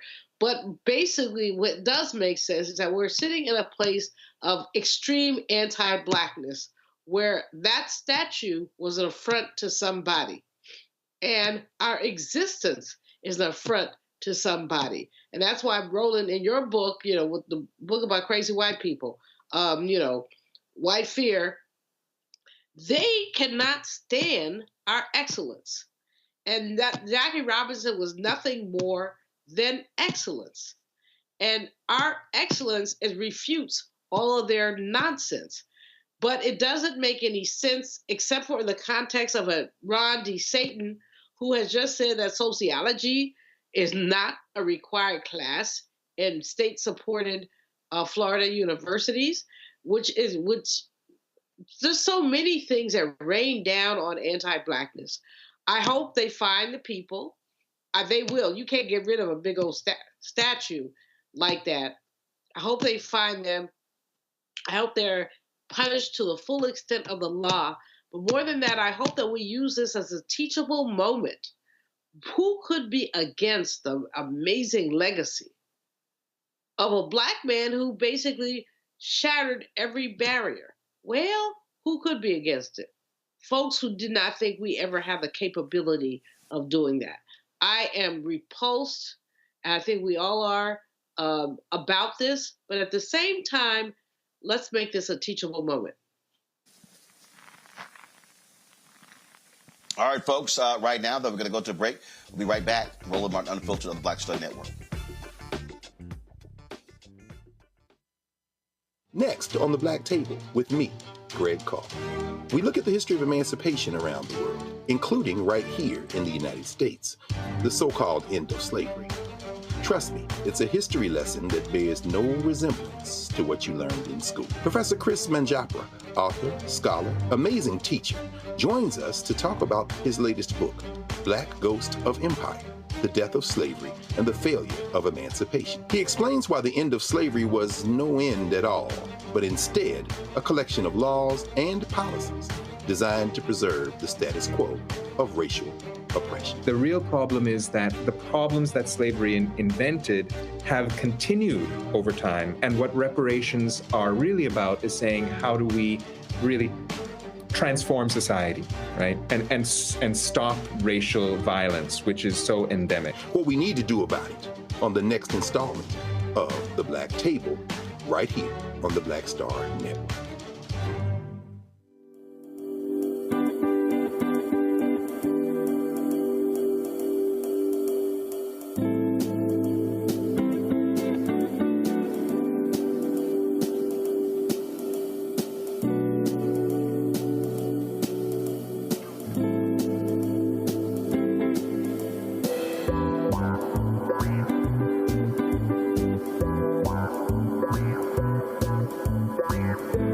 On a next, A Balanced Life with me, Dr. Jackie, we're going to be talking about common sense.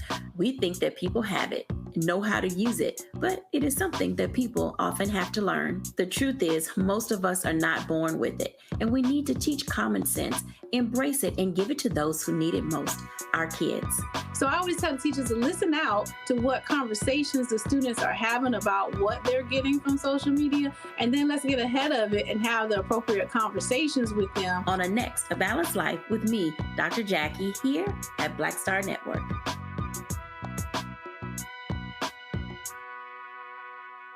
Grow your business or career with Grow with Google's wide range of online courses, digital training, and tools. Gain in-demand job skills with flexible online training programs designed to put you on the fast track to jobs in high-growth fields. No experience is necessary. Learn at your own pace. Complete the online certificate program on your own terms. Stand out to employers, get on a path to in-demand jobs, and connect with top employers who are currently hiring. Take one professional career certificate program or all 6. Earn a Google Career Certificate to prepare for a job in a high-growth field like data analytics, project management, UX design, cybersecurity, and more. All professional career certificate programs must be completed by December 31st, 2024. Scan the QR code to complete the application. There are 1,000 scholarships available. Grow with Google and J. Hood and Associates. Be job ready and qualify for in-demand jobs. Hi, everybody. I'm Kim Coles. Hey, I'm Donnie Simpson. Yo, it's your man Dion Cole from Blackish, and you watch Roland Martin, Unfiltered.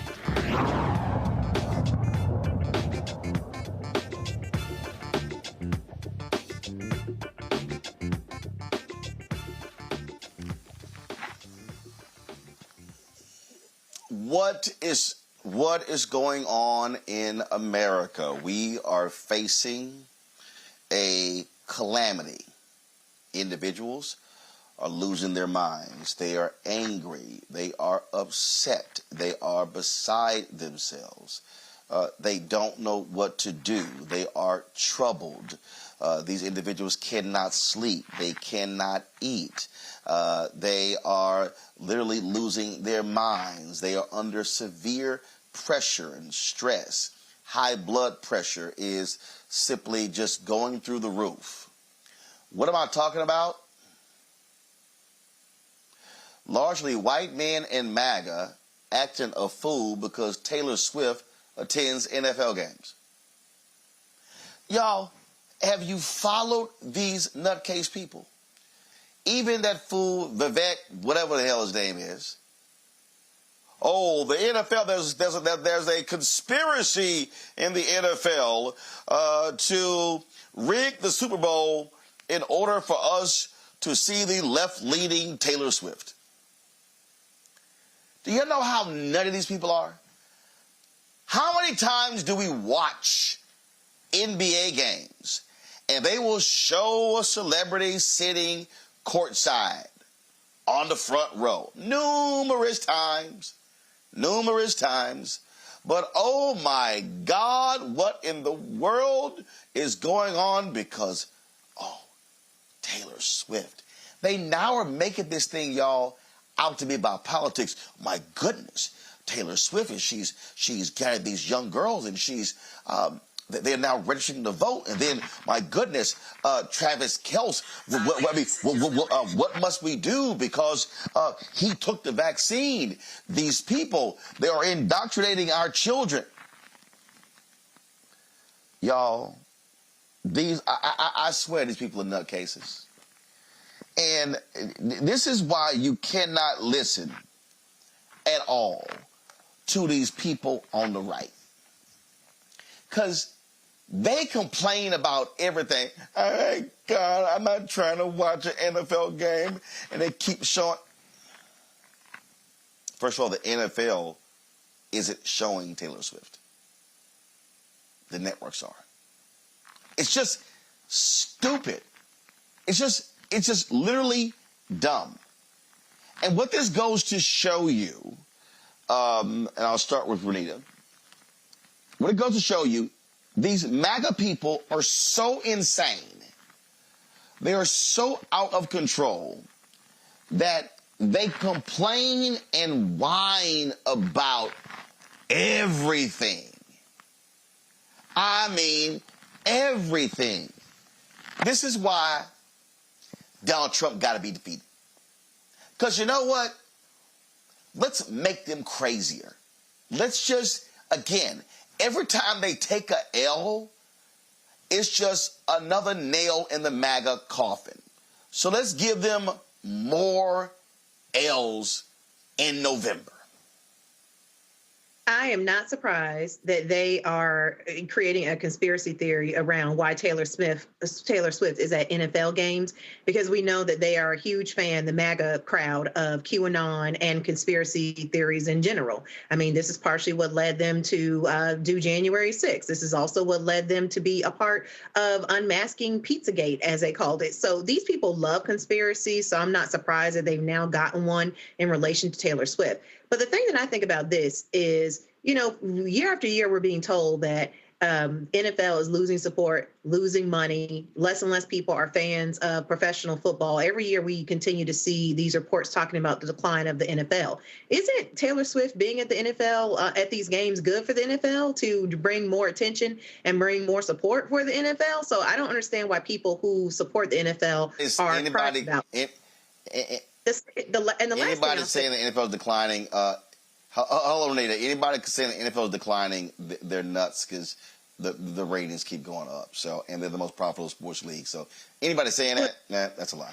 Go ahead. They're saying that they're saying that generations that are coming along, like younger folks, are not interested in the NFL. So that's why they're saying that support for it is declining, because you're not getting a lot of young. No, it's just a lie.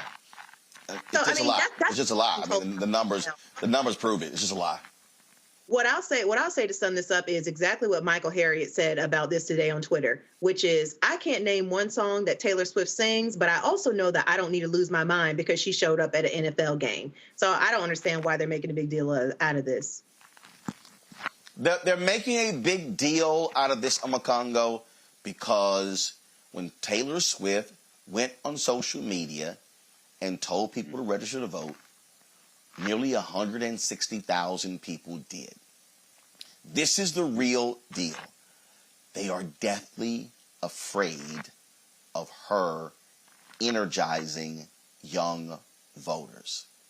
And this, Amakongo, for me, is why I would absolutely love to see Taylor Swift and Beyonce and every major entertainer using their voices and platforms, urging folks to vote. She's also anti-Donald Trump. Look, a story came out the other day where Snoop Dogg says, I got nothing but love for Donald Trump. He's been highly critical in the past. He was thankful that Trump pardoned Michael Harris, one of the co-founders of Death Row Records. But again, that's what they're afraid of. They are afraid that Taylor Swift and her army of Swifties, that she is going to organize and mobilize them to vote in a massive way. That's why they're losing their minds. And yes, I do, and I do know one Taylor Swift song, "Shake It Off," because I took my kids to see Sing, and that was one of the movie songs in it. So yes. And you're absolutely right. And it's not just Taylor Swift. It's the Barbie phenomenon, that got played in the Oscar nods, and, that type of empowerment narrative as well. What I appreciate about Taylor Swift is that, she is somebody who understands her power.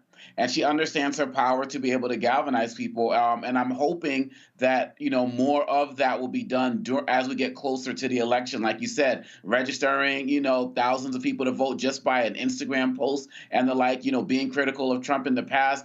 And I'm hoping that she does more of that and more celebrities follow her lead. What bothers me about people like, the Snoops of the world is that they may look at one individual act of something that was done for them and apply it to all of us as if we're supposed to bow down and be grateful. And that's really problematic. We need more sophisticated leadership from our so-called celebrities and leaders, right? Too many people are looking at them as heroes. But lastly, I will say, Ejan Carroll, she was talking about her fear of going up and testifying with Trump in the room. She couldn't sleep. It was the first time she confronted him. And she said when she finally got to the court and he was there, she said, today, I realized he was nothing.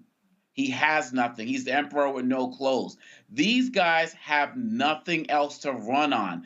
but hate and ignorance and misogyny. That's why they don't have a alternative to Obamacare. They never did. They don't have alternative to anything but dissension. And so that's why they look for new faces to attack. That's why they drag celebrities into it, because they have no real policy plan. And so for anything except for deny people access to whatever it is that will make them, help them feel more whole and more equal. So I applaud Taylor Swift for what she's doing. Keep showing her, keep using the power. And you're right, Roland. They need to experience, the Republicans, they need to experience profound defeat in 2024. It's not going to chase them all away, but it'll chase enough of them away that maybe some of those who are remaining will want to take over their party and bring it back to what it used to be, which we can disagree with the party all the time, but they at least believe that we should have a constitutional democracy, as flawed as it is. We need to bring it back to that, and we have the power to do that. And I hope, like more, as I said, more of these celebrities follow what Taylor Swift has been talking about. That's what it boils down to. It is the political power. It is how they are able to leverage it. And I just really do. I really hope, Julian, that many of these celebrities, we saw lots of them when Obama was running in 2008 and re-election in 2012. I would hope these same celebrities will be as active, as involved, as engaged, and because we need today's Dick Gregory's, today's Harry Belafonte's, today's Sidney Poitier, today's Diane Carroll's to be engaged in this, because it's not just hey, I can go about and just keep doing my thing and keep making my money. No, there are some fundamental issues that are at play here. And so I love to see their meltdown over Taylor Swift. And I say, Taylor Swift, keep driving them crazy and keep registering your fans, because guess what? Those 17-year-old young girls who support you, many of them will be 18 come November. There you go. And, demographic shifts require demographically shifting thinking. In other words, as you said, we're looking at Taylor Swift's Swifties, we're looking at other people, but we're also looking at the nonsense that is spewing from these Republicans. I'm not anti-Republican, although you probably have to cut my fingers off to vote for one, but that's not the point. Here's the point. Do we want a democracy, or do we want something else? What we're seeing is that there are many, like Taylor Swift, and shout out to her, and many others who believe in democracy. They don't necessarily believe in everything that we believe in, but they believe in democracy. And so what's going to happen as we move ahead and as we think about this 2024 election? Demographic shifts may mean that people will shift their alignments. People will do things differently. And we hope that they will. We hope that people will look at what's going on. And so these, insane people, you're the expert on insane white people, but these insane people, they're mad because Taylor Swift showed up and gave her boyfriend a kiss and said a couple of things. Give me a bloody break. What she's doing is, like we all say, just do you, boo. And so she's doing her thing. And what we need to do is make sure that others do their thing. You call the roll with Harry Belafonte and so many others. But my question would be to the younger generation, where are the young rappers, artists, activists who are coming out and saying, register to vote, do your thing? Unfortunately, too many young people are sick of the political process. But that's because they don't know the political process. We've gotten rid of civics in education, so people don't know. People are mad at Biden because he didn't do da-da-da-da-da-da-da-da, but he can't do it by himself. He needs a Congress. So if we want things to change, we need a Biden to have a Congress that can help him, a Senate that can help him. The orange man is going to fall on immigration and say, oh, he couldn't do it. He could do it if the Congress would cooperate. So that's a story that we need to tell. We need to beat that drum and say, come on now, we cannot have change unless we have an aligned Congress. All right, folks, over the weekend, the Super Bowl was set. Baltimore lost to Kansas City. And the Detroit Lions, they lost to San Francisco 49ers. And didn't I call that on Friday? Didn't I say that it likely was going to be 49ers and the Chiefs in the Super Bowl? I think I called that. Well, guess what? There are two people who had a split household. So Jemele Hill, who's from Detroit, loves Detroit, but she grew up a San Francisco 49ers fan. And her husband, he is a rabid Detroit Lions fan. Well, they placed a bet on the game. He lost, so therefore, he had to do this video. Ladies and gentlemen, we are joined here at this press conference by Ian Wallace, who has by Wood Wallace, who has a statement that he would like to read in the wake of the excellent comeback by the San Francisco 49ers, who beat the Detroit Lions.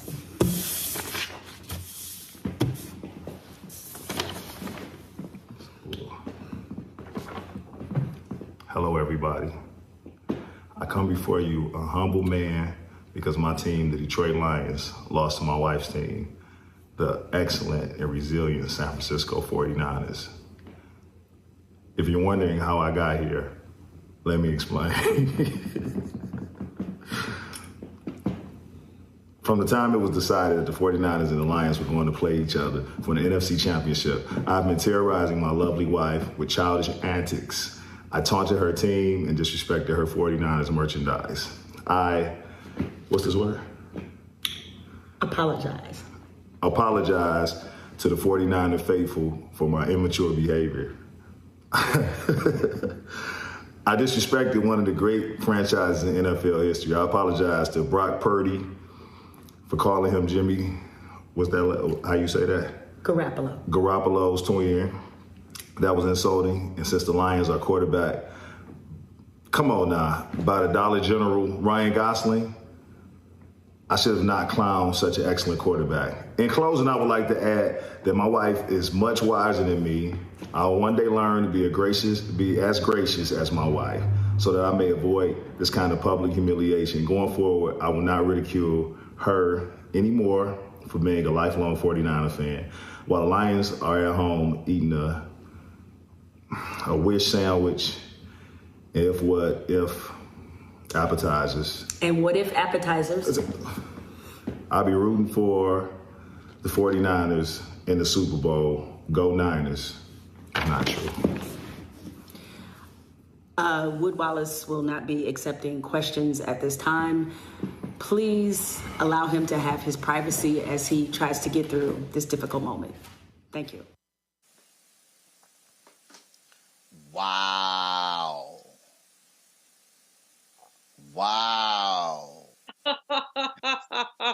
So messed up. Wow. First of all, Uncle Congo, I am thankful that I despise the Dallas Cowboys. So does my wife. We both support Houston teams. So there's no split allegiance there whatsoever. But damn, bruh. Jemele Hill she's the best. She's just awesome. And wow, that's going to be played everywhere. When he said, how do you say this? Apologize. I mean, I know the Lions folks, they got to truly be struggling right now. I mean, and particularly the way that it was lost. But, Mr. Wallace is a man of his word. And Jemele put him on blast. And nobody really watches sports in my house with the exception of me, so I don't have to worry about any loyalty splits. Whoever I may say to root for, folks are just going to be like whatever. So, yeah, now he's got to root for the 49ers. And, Jemele's knowledge shines once again. More power to you, sis. And I just got this note from Jemele, Renita. It was his idea to do the bet. Oh. She said, had the 49ers lost, I would have to do the same thing. So he was so arrogant and cocky thinking his Lions were going to beat the 49ers. They blew a 17-point lead at You deserve to have to do that. If that was the bet, and guess what? She has now posted that on her Instagram page, on her Twitter page, all over. It's going to get picked up, by the Shade Room, Baller Alert, Jasmine Brand. Lord have mercy. Renita? Listen, Roland, I'm glad you explained the clip because I'm one of those people that has not watched the NFL in forever, and you could not pay me to watch an NFL game. So thank you for explaining the clip. Jamel is very funny. Lord. Julian, go ahead with your comment. Well, as a native San Franciscan, I'm always happy when the 49ers win. Although I am not a sports person, I'm almost with Renita. You got to pay me to watch. But they were talking much smack. And Sister Girl got hers, and Brother Man, just take your tail to the cottage or wherever you go when you shamed, because you shamed. I'm just laughing. I'm totally laughing. You go, Jamel, and Brother Man, whatever. He's sitting here. Again, and look. When you step out there, you rep your team. You got to do what you got to do. And in fact, you know what? Okay, so to the control room, do this here. I want y'all to pull up. This tweet I sent. So I just sent y'all a tweet that Jamel posted last week. So I just want to show y'all the energy that her husband was giving on January 22nd. That's 7 days ago. So if y'all could play the video of the tweet I just posted, I want y'all. So I think y'all might have a better understanding. Y'all might have a better understanding of why Jamel was really looking forward to this, even though it was tough for her because she posted a video yesterday. She was sweating for a long time because it was going downhill for the 49ers when they came back. So y'all have that tweet ready? Play that video. All right, they're going to have the video soon. Y'all see the video, then y'all go ahead and play it. We going to the Super Bowl, baby. I just got home. We're a house divided. Jamel originally from Detroit, but she a San Francisco fan, so this weak ass bullshit. Look at this shit she got it. Let me let her know what time it is right off top, because I ain't playing. House divided, baby, all week. Let her know that I ain't playing. This how I'm starting off. I just came in the house. She gonna try to say, hey, baby, kiss me. No, don't kiss me. No, we ain't on the same team or nothing. You already know what time it is, Jamel. You know what time it is. This shit going in the hood like garbage. What are you playing? What are you doing? Hey, put that in the garbage. Why you Put it in the can. Put it in the can. That's how y'all garbage. Y'all trash. We about to pop y'all next week. Please, everyone, remember and like this video because I'm just saying. What is this? What is this? Hey, somebody who took the Super Bowl. What is that? Y'all wouldn't know nothing about it. Y'all wouldn't know nothing about it. This Brock Purdy twin brother right here.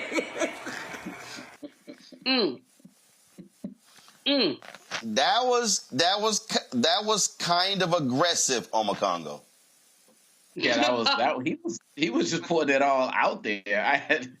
Wow. I mean, that makes the video, his apology video, it makes it like doubly sweet. You know what I mean? He was extremely confident, just like so many other out there in the line. Eminem, all of them cats were just extremely confident. I mean, they hadn't been in this spot in almost 30 years or something like that. So we get the idea of being hyped, but you also just kind of got to be realistic. And, you can have your little challenges, but you got to be humble at the same time. So I know I'm about to go and share that video of the apology as well, because, brother had it coming. He was a little bit too hardcore with it. And now he's got to eat some lion for dinner because he ain't got nothing else right now.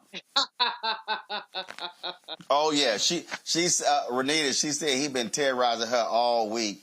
And she's like, he gonna be eating a whole lot of crow. She should probably do side by side of that video plus her video and re-release both. so that people will have all the evidence together. That's a good one. Do y'all have the photo I just sent y'all?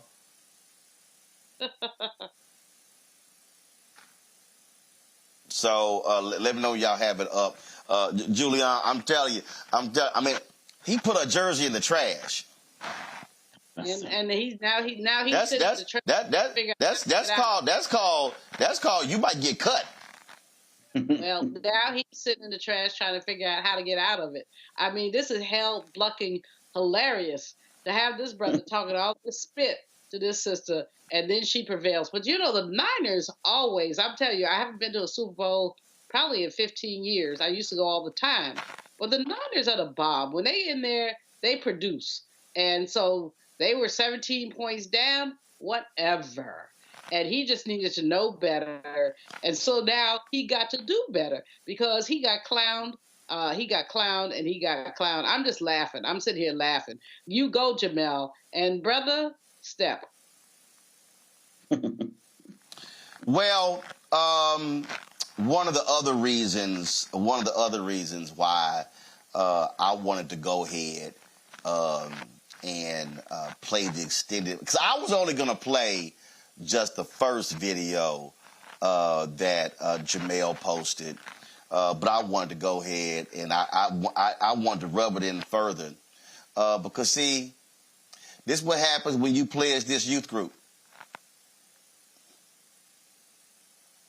Jamel, the reason Jamel's husband don't know how to act right, cause he just crossed over to that little youth group, Omega Psi Phi. So they ain't the smartest people. They ain't the brightest bulb in a dark room. So anybody knows. Okay, this right here why Omegas ain't that bright. Okay, all right. So the first no, they ain't bright. So you know, I know she love them, but I mean, so first of all, Wood, you got 9,090 followers. Okay. You got 9,090 followers. Jamel got 841,000 on Instagram. You got 9,000. So that was kind of crazy to make that bet because everybody now about to see all your videos, and so including his Lion brothers. And so, yeah, I decided to add a little extra flavor to this. Just to go ahead and, you know, because anytime I get a smacking Omega, I'm happy. You wrong, Roland. You wrong. You wrong. Anytime I get the smacking Omega, I'm happy. You know, I'm wrong, but I'm so right. All right, y'all. So I'm here in Stuart, Florida, earlier the Floridian Resort. Reggie Jackson had his annual golf tournament, Mr. October, supporting the Mr. October Foundation. And so I did an interview with him, Acura officials. I'm going to have that later for you. But check this out, y'all. So the winner of the golf tournament, this foul. This is foul. So Houston rapper Travis Scott, all right, his team shot a 54. Y'all, they had Brooks Koepka on their team. The same Brooks Koepka who's won several major golf championships. First of all, they should have been disqualified from actually winning the tournament. They won with a 54. And when the tournament was over, Travis came to collect his award. And so I decided to hit him with a few questions in the news conference. In a team game, that's what you got to do. You got to find your balance. You got to find your strengths. You know what I mean? There's no such thing as weaknesses. So what specifically did you do? You know what I mean? All you got to do is make par a couple holes. And when you got people like Brooks, you got people like Kyle, you got people like Reggie, Dave on your back end. Like, I'm sorry, Brooks? Reggie Saunders, and we got Reggie Jackson just making sure the commish holding it down from the top end. I'm sorry, you said Brooks? Kopeka. Oh, so you the damn PGA Pro major winner? Yeah, no, but we call him Kopeka on this side. Oh, okay. We call him Kopeka. Okay. Because through these woods, that's all we do. We chipping and knocking shit down on this side. Contribution from everywhere.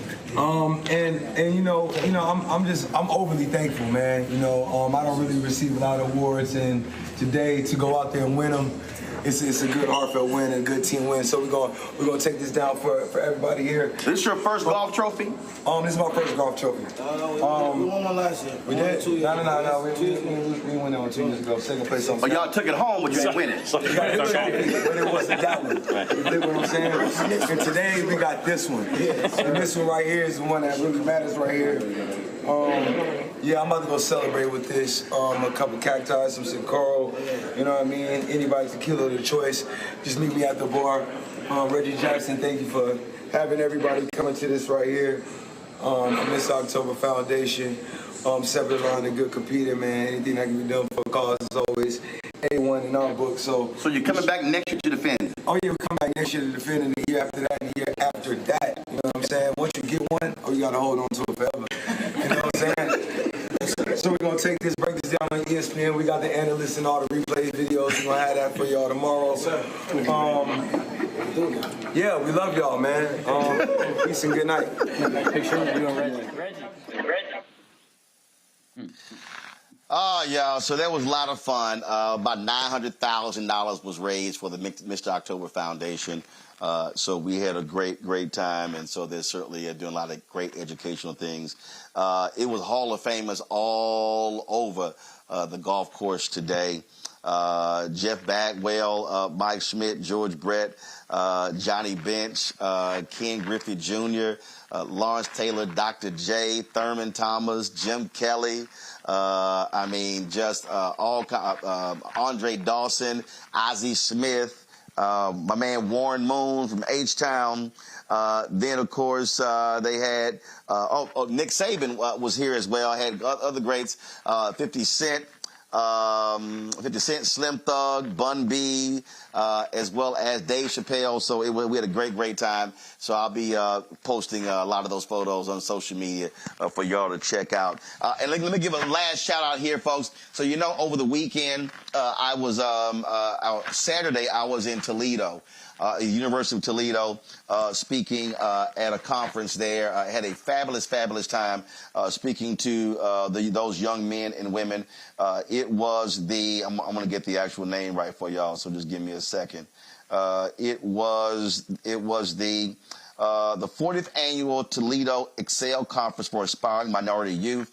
More than 1,400 people were there. I gave a keynote speech, and I also moderated a Q&A with Black Thought about his new book. So they're going to be sending me the video. We're going to be live streaming that. We're restreaming that on the Black Start Network. And so we look forward to doing that. And so this is, they gave me this hoodie. They gave me a hat as well, but this is the hoodie they gave me. So I decided to rock it for today's show. So I appreciate that. The Alpha showed up and showed out there, as we always do. And so it was great. And so let me shout out David Young, who is the director of the Toledo Excel and Special Projects. And of course, he's an Alpha man. If you got Excel in the name, some Alphas involved. And would not Omegas. All right, y'all. That's it for me. Renita, Omakongo, Julian, I appreciate y'all being on today's panel. Folks, I am back in studio tomorrow, so look forward to seeing you in the Black Star Network studios. Folks, do me a favor, support us in what we do. It's so many great things that we do. And also, first of all, let me thank the folks at Honda Acura for bringing me in. Like I say, we'll be chatting with them. And I look forward to having them as a partner right in the Black Star Network. So I'm trying to work that thing out. And so be sure to support us in what we do, folks. We are doing the things that other people simply are not doing. They're not talking about. They're not sharing these things with you. And so that's why we do what we do. And so please, our goal is to get 20,000 of our fans contributing on average $50 each. It'll raise $1 million to offset what we do. We also, of course, trying to go after these advertising dollars. These agencies are not cooperating at all, giving us a bunch of BS excuses. One of them, it'll be 3 years in May since we start meeting with them, and not a single dime has come our way in those 3 years. And this agency represents billions of dollars of various companies. And so if they don't get a move on it, I'm going to publicly call them out, and then I'm going to name the companies that they actually are responsible for, so those companies know how that agency is treating black-owned media. So I'm just letting y'all know that. All right, folks, so send your check and money order to P.O. Box 57196, Washington, D.C., 20037-0196. Cash App, $RM Unfiltered. PayPal, R Martin Unfiltered. Venmo's RM Unfiltered. Zelle, Roland at RolandSMartin.com, Roland at RolandMartinUnfiltered.com. Download the Black Star Network app, Apple phone, Android phone, Apple TV, Android TV, Roku, Amazon Fire TV, Xbox One, Samsung Smart TV. Be sure to watch our 24-hour streaming channel. We are available on Amazon News, so go to Amazon Fire.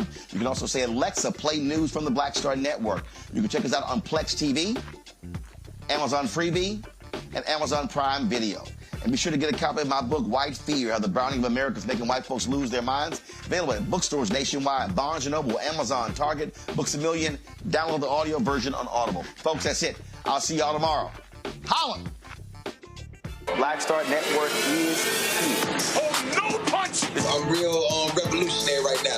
Thank you for being the voice of Black America. All the momentum we have now, we have to keep this going. The video looks phenomenal. See, this difference between Black Star Network and black-owned media and something like CNN. You can't be black-owned media and be scared. It's time to be smart. Bring your eyeballs home. You dig?